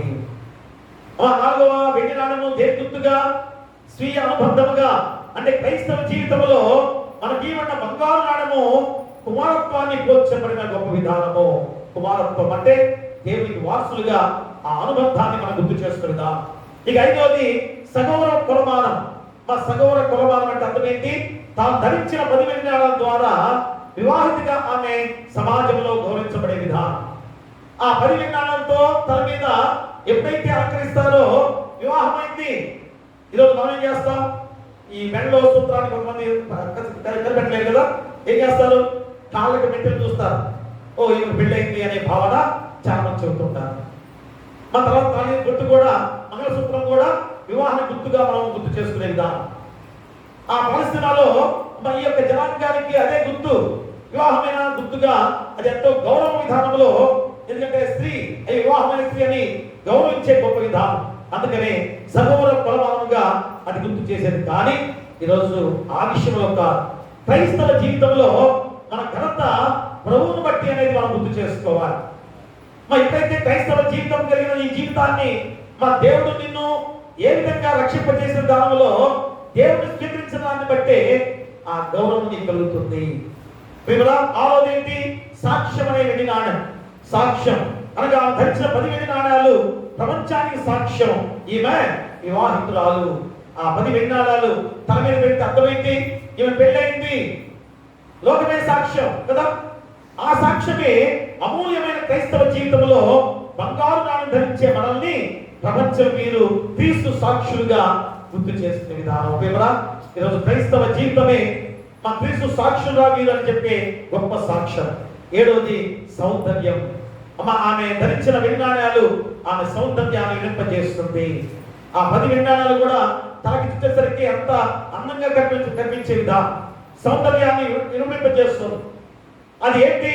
మన క్రైస్తవ జీవితంలో ఆధ్యాత్మికంగా బలపడే సౌందర్యం కావాలి, అంతేగాని ఈ అలంకరణ ద్వారా ఆ సౌందర్యం కాదు దేవుడు కోరుకునేది. ఇక 8వది సంతోషం. ఆమె ధరించిన 10 వెండి నాణ్యాలు ఆమెలో సంతోషాన్ని కలిగిస్తుందో, మా తల్లిదండ్రులు ఇచ్చిన ఆస్తి ఇదిగో నా దగ్గర ఉందనే సంతోషము ఆమెలో కలిగే ఆస్తి. కానీ క్రైస్తవ జీవితంలో క్రీస్తు కలిగి ఉన్నామనే సంతోషం ఎల్లవేళ ఉండాలి. ఇక 9వది స్వాస్థ్యము. ఈమె తన భర్త యొక్క స్వాస్థ్యము, మన క్రైస్తవ జీవితం కూడా ప్రభు యొక్క స్వాస్థ్యముగా ఉండాలి. ఈమె ఎవరు? భర్త యొక్క స్వాస్థ్యం. భర్తగా ఆమెలో సగభాగం అయిపోయింది, జీవనమైపోయిన విధానమే. కానీ ఈరోజు క్రైస్తవ జీవితంలో మా దేవుని ప్రభు యొక్క స్వాస్థ్యముగా ఉండాల్సిన బాధ్యత గుర్తు చేస్తున్నాడు. ఇక చివరిగా 10వది మా సొంతం అనే వెండి నాణ్యం. సొంతం అనగా ప్రభు యొక్క ఆమె నొసట బాసికం వల్లే ధరించిన వెండి నాణ్యములు ఆమెకు మాత్రమే సొంతం. ఆ 10 వెండి నాణ్యాలు కడతారు కదా, ఆమె మాత్రమే సొంతం. అంటే అర్థమైంది, అది ఎవరికి కూడా అరువు ఇవ్వబడినది. ఇస్తారా? మీ మంగళసూత్రాన్ని ఎవరికైనా ఇస్తారా? ఎవరు అడిగినా కానీ అంతా ఈ పెట్టుకున్నా కానీ మంగళసూత్రాన్ని ఎవరు కూడా ఎవరు. అదే ఆమె సొంతం కలిగిన విధానం. కానీ క్రైస్తవ జీవితంలో మా దేవుడే నా సొంతము, దేవాది దేవుడే నాకు ఉన్నవాడు. కాబట్టి నా దేవుడు నాకున్నాడు కనుక, ఆయన సొంతం చేసుకున్నాను కనుక నా జీవితం ఆనందమైపోయింది, సంతోషకరంగా ఉన్న గొప్ప విధానం. అందుకని ఈరోజు ఈ స్త్రీ ఒక వెండి నాణ్యం పోయేసరికి మా ముందు నిర్లక్ష్యంగా పోగొట్టుకుంది. కానీ అయ్యో దానిలో ఉన్న ప్రాధాన్యత, దానిలో ఉన్న గొప్పతనం ఏదో తెలుసుకున్న విధానంలో ఏం చేసింది? లైట్లు వేసింది. అంటే ఆనాడు పాలస్తీనా దేశంలో మా చిన్న చిన్న గృహాలు కదా, ఇరుకిరుకు గృహాలు ఉంటాయి. ఆ కిటికీలేమో చిన్న కిటికీలే ఉంటాయి. ఎందుకంటే బయట జంతువులు ఏమైనా వస్తాయని చెప్పేసి భయంగా ఉంటారు, చీకటిగా ఉంటుంది. కాబట్టి లైట్లు వెలిగిస్తుంటారు, దీపాలు వెలిగించుకుంటారు. ఆమె దీపాన్ని వెలిగించింది, వెతికింది. ఏం చేసింది? ఇంకా ఇల్లు శుభ్రంగా తుడిచింది. చూసారా? క్రైస్తవ జీవితంలో మా వెతుకులాట దేని కొరకు? దేవుని వెతికే విధానం. నీ జీవిత స్థితి ఎక్కడైతే పడిపోయిందో అక్కడే వెతకాలి. నీ పాప స్థితిలో ఎప్పుడైతే పడిపోయావో ఆ పాప స్థితి నుంచి మారు మనసు పొందుకోవాల్సిన బాధ్యత నీపై ఉంది. అదే చెబుతున్నాడు. ఈ స్త్రీ కూడా అదే చేసింది. ఆడపడింది, వెతికింది, ఆమె దీపం వెలిగించింది, ఇల్లంతా ఊడ్చింది, పోగొట్టుకున్నది తొలుపు వరకు శ్రద్ధతో వెతికింది. అంటే గృహస్థ జీవనంలో ఈ లోక క్రైస్తవ కుటుంబంగా ఉన్న మన జీవితాల్లో ఏదైతే పోగొట్టుకున్నామో ఈ 10లో ఒక్కటి పోయినా కానీ మన జీవితము దేవునికి ఇష్టమైన బిడ్డలకు కాదు. ఈ 10లో అన్ని ఉండాలి, ఏ ఒక్కటి పోయినా కానీ దేవుని రాజ్యానికి వారసులు కాదని చెప్పే విధానం.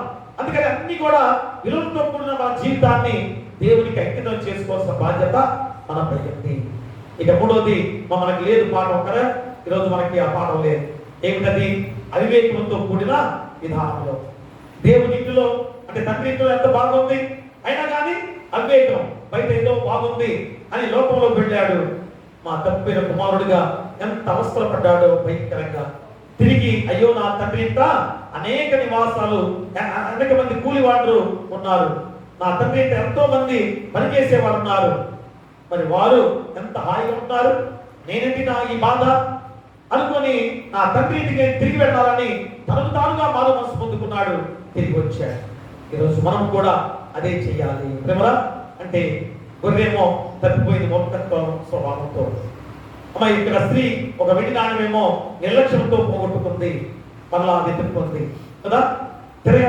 ఇక్కడ కుమారుడేమో తప్పిపోయిన వాడిగా ఉన్నాడు, కానీ మళ్ళా మారు మనసు తిరిగి వచ్చి దేవుని ఇంట్లో చేరాడు. మనము కూడా మన జీవితాలు మన తండ్రిగా, కుమారుడిగా, పరిశుద్ధాత్ముడిగా 3 వ్యక్తులుగా మనం చెప్పిన ఆ ఉపమానాలు మనందరం కూడా తిరిగి మళ్ళా తండ్రి ఇంటికి వచ్చి మా దేవుల్లో బలమైన వారిగా ఎదిగితే, పేతురు రాసిన మొదటి పత్రికలో 5వ అధ్యాయంలో 6 నుంచి చెబుతాడేమని, దేవుడు తగిన సమయమందు మిమ్మల్ని హెచ్చించినట్లు ఆయన బలిష్టమైన చేతి కింద దీన మనసుకులై ఉండుడి. అదే 2వ ఉపంశమేదనగా దేవుని బలిష్టమైన చేతి కింద దీన మనసుకులై ఇండుట. విమరా ఆ రీతిగా మనందరం కూడా బలమైన వారిగా దీన మనసులుగా జీవించినట్లయితే మరి ఆయన ఎంత ధన్యకరంగా మన జీవితాలని మా పూర్ణులుగా చేసి స్థిరపరిచి బలపరిచి దేవుని రాజ్యంలో వారసులుగా చేసే దేవుడు.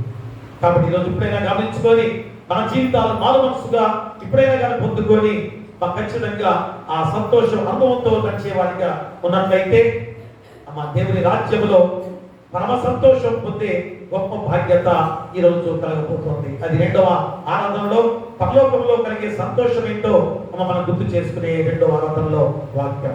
కాబట్టి ఈ రోజైనా కానీ మనం గుర్తు చేసుకొని గమనించుకొని మన జీవితాలు మనందరం కూడా మారు మనసుగా మరి ఏ విధంగా ఉన్నట్లయితే నిత్య సంతోషంతో ఈ లోకంలో జీవిస్తాం. ఆ సంతోషమే పరలోకంలో దేవాది దేవుడిగా సంతోషించే ఆ గొప్ప సన్నివేశం.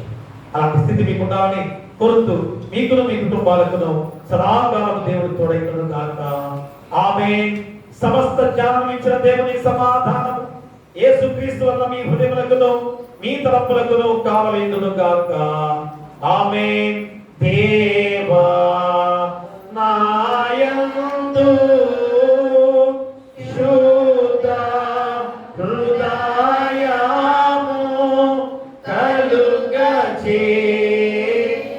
కలుగచేయుము నాంతరంగములో స్థిరమైన మనస్సును తనముగా పుట్టించుము. నీ సన్నిధానములో నుండి నన్ను త్రోసి వేయకుము. నీ పరిశుద్ధాత్మను నా యొద్ద నుండి తీసివేయకుము. నీ రక్షణ దండము నాకు మరలా పుట్టించుము. సమాధి గల మనసు కలుగ చేసి నన్ను దృఢపరచుము. దయచేసి కూర్చోండి. కృతజ్ఞత కార్యక్రమం పొడి కార్యక్రమం తెచ్చినట్టే ముందుకొచ్చి దేవుని ఆశీస్సులు పొందుకోవాల్సిందిగా కోరి ప్రార్థిస్తున్నా. నీకీసు ఆర్పణలు నీవే మాకిచ్చితివి. మాకున్న సకలాస్తులు మాకున్న సకలాస్తులు మా ప్రభువా యంది నీవే కదా. నీకీసు ఆర్పణలు నీవిప్పుడు గైకొనుమా. ఆమేన్. ముఖ్య ప్రార్థన అందరూ కూడా ధైర్య ప్రభావ మా ప్రార్థన ఆలకించమని చెప్పవలసిందిగా కోరి ప్రార్థిస్తున్నాం. ప్రార్థన చేసుకుందాం. సర్వశక్తియు మిగిలిన కనికరగల దేవా, మా ప్రభు అయిన యేసుక్రీస్తు యొక్క తండ్రి, నీవు మా అనుగ్రహించిన మేలైన నిమిత్తమును మా యొక్క నీ కరుణ వాత్సల్య నిమిత్తమును నేను స్తుతించుచున్నాం. ముఖ్యంగా నీ ప్రియ కుమారుడిని మా అనుగ్రహించినందుకును నీ చిత్తమును కృపను మాకు బయలుపరిచినందుకును నీ కృతజ్ఞతాస్తుతులు చెల్లించుచున్నాము. నీ యథార్థమైన మంచి హృదయముతో నీ వాక్యమును అంగీకరించి భద్రపరుచుకొని సర్వదా మంచి పనులు ఫలించినట్లు దాన్ని మాలో నాటిపోమని నిన్ను వేడుకొనుచున్నాము. రక్షణ కలిగించిన నీ వాక్యమందలి పవిత్రమైన బోధయందు నీ సార్వత్రిక సంఘమును కాపాడి ఏలుమనియు అందువలన నీ యందు మాకు గల విశ్వాసం బలపడి సకల జనుల ఎడల మాలో ప్రేమ వృద్ధి పొందినట్లు అనుగ్రహించు మరియు మిగిలిన మనపూర్వకముగా నిన్ను వేడుకొనుచున్నాము. నీ వెలుగులో నీ సత్యమును బుద్ధి అంతము వరకు వ్యాపింపచేయము.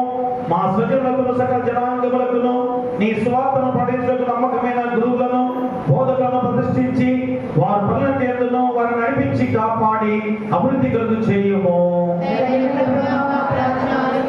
సంఘములకు సంబంధించిన శాస్త్ర పాఠశాలను వేద పాఠశాల పాఠశాలను దీవించము. వారి నుండి వాక్య సేవ ఎందును రోగులకును కష్టంలో ఉండు వారికి పేదలకును పరిచయం చేయటి అందును జీవనోపాయానికి అందును నిన్ను సేవించు స్త్రీ పురుషులు బయలువెళ్ళినట్లును అనుగ్రహింపమని వినయముతో వేడుకొనుచున్నాము. నీ వాక్యమును వెలుగు మా గృహములందు నిరంతరమును ప్రకాశింపనిమ్ము.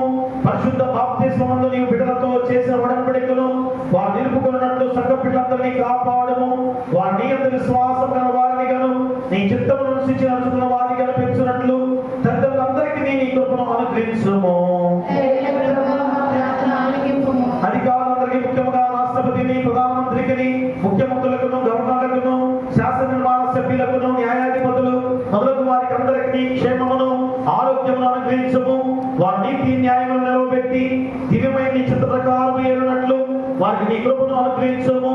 శాంతి స్థాపనలో ప్రపంచ పాలకులు నాయకులు నీ చిత్త ప్రకారము చేయనట్లు వారికి జ్ఞానమును అనుగ్రహించి నడిపించుము. ఓ దేవా, ఆయా విధమైన ఆపదలు ఉన్న వారందరూ ముఖ్యముగా నీ నామము నిమిత్తమును నీ సత్యము నిమిత్తము శ్రమపడుచున్న వారు తమ బాధలు తండ్రి భావం గల నీ చిత్తమును అనుసరించి కలిగిన తెలుసుకుని సహించుకున్నట్లు వారిని పరిశుద్ధాత్మ చేత ఆదరించుము. మా శరీరాత్మలకు కలుగు హాని నుండి అపాయం నుండి తప్పుబోధ నుండి చెప్పశక్యముగా నీ దయను కృపను కలిగిన బట్టి మమ్మల్ని కాపాడుము. కష్టకాలందరూ సకల జీవులకును ముఖ్యముగా నమ్ము వారికి సహాయకుడు గాను రక్షణ గాను కనపరుచుకున్నామని నిన్ను వేడుకొనుచున్నాము. యుక్త కాలమందు ఆవశ్యకమైన భూఫలములు మేము అనుభవించినట్లును వారిని వృద్ధి పొందింపుము. జీవనోపాధికి అవసరమైన న్యాయమైన వృత్తులను పవిత్రమైన విద్యలను ఉపయోగకరమైన జ్ఞానమును వికసింపజేసి ఆస్వాదింపము. ఓ దేవా, ఈ మనోలింకను మేము చిత్రగా మేము అడుగుతున్నాం. అయ్యో తండ్రి నాయన, నీ పాసంలో చేరిన రాని వారిని వారి కుటుంబాలని ఐక్యుల తండ్రి నాయన, మరి వృద్ధాప్యులున్న వారు నడిస్తున్న వారు ఎవరు ప్రదర్శిస్తున్న వారు అయ్యో తండ్రి నాయన, పిల్లలేని వారు బిడ్డలేని వారి విషయంలో అయ్యా గర్భఫలం చేయండి. అలాగే తండ్రి నాయన, మరి బాధితులను దీవించండి. అలాగే తండ్రి నాయన, ఇంకను విధవాన రత్న వ్యాజ్యం చేస్తూ నీ కృపను వారికి అనుగ్రహింప చేయండి. మరి ఇక్కడ తండ్రి నాయన, మరి అనారోగ్యంతో బాధపడుతూ సంఘంలో కానీ గ్రామంలో కానీ హాస్పిటల్ ఉన్నారు వారిని హస్తాలతో తాకి పుట్టి స్వస్థపరచండి.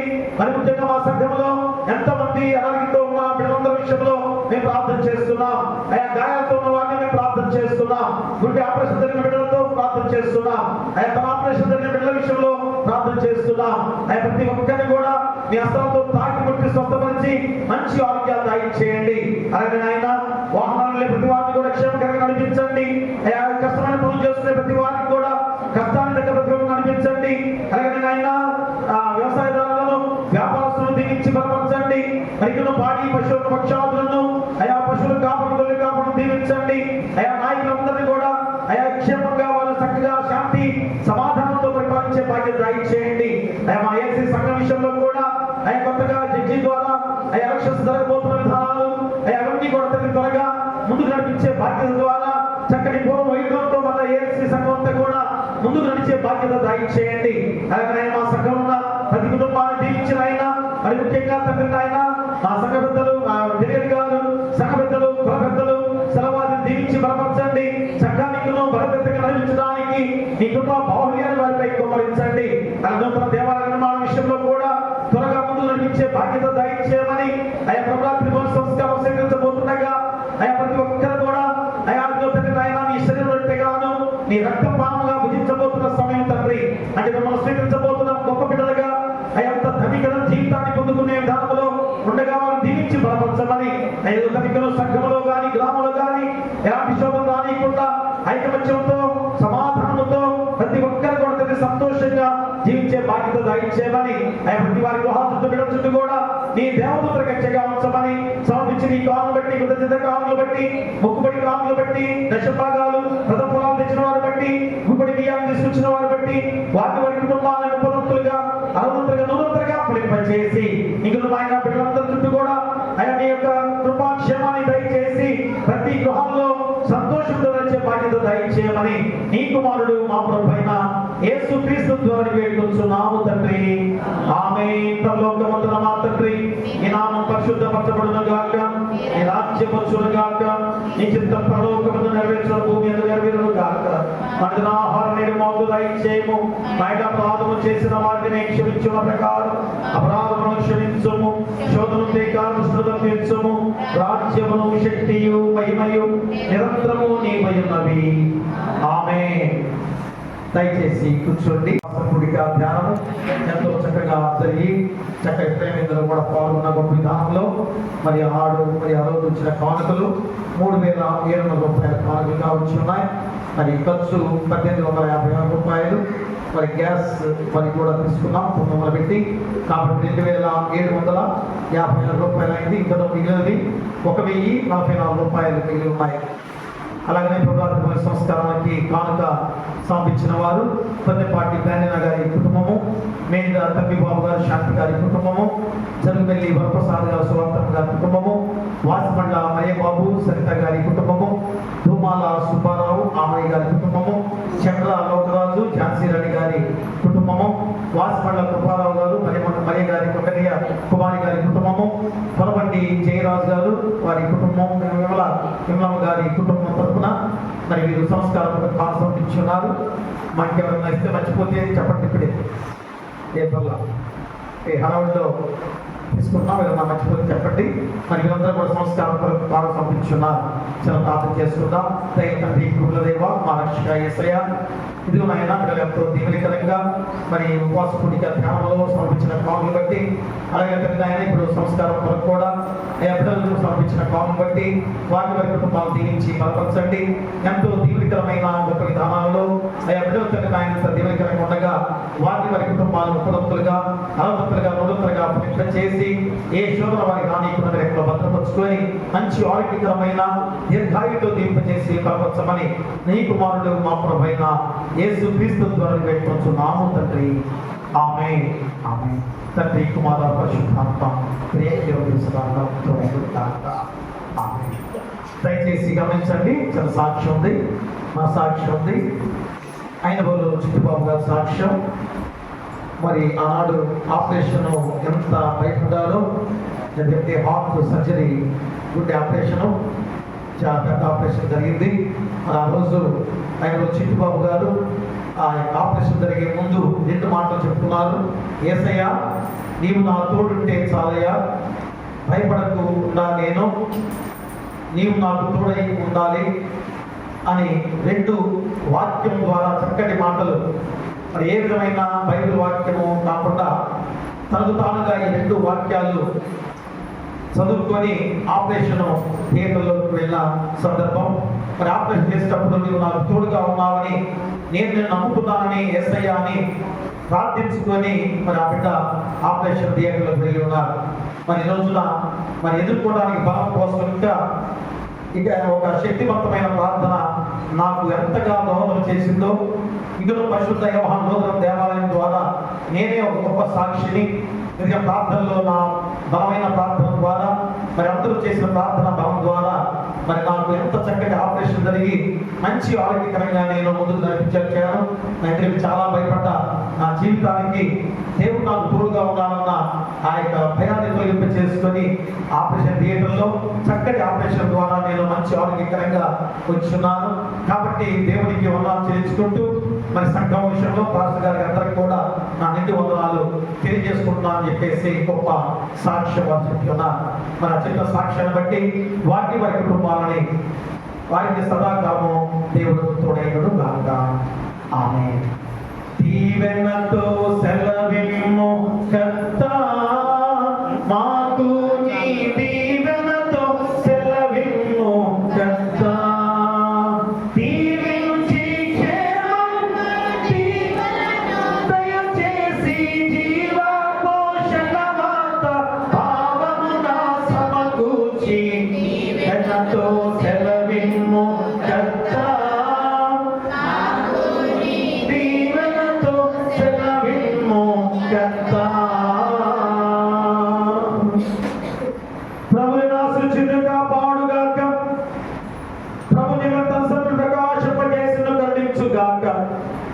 ప్రభు నిరంతరం సంతిగా చేసి నీకు సమాధానము కలుగు చేయునుగాక.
సంస్కారం సిద్ధపడి వారు ఉండండి.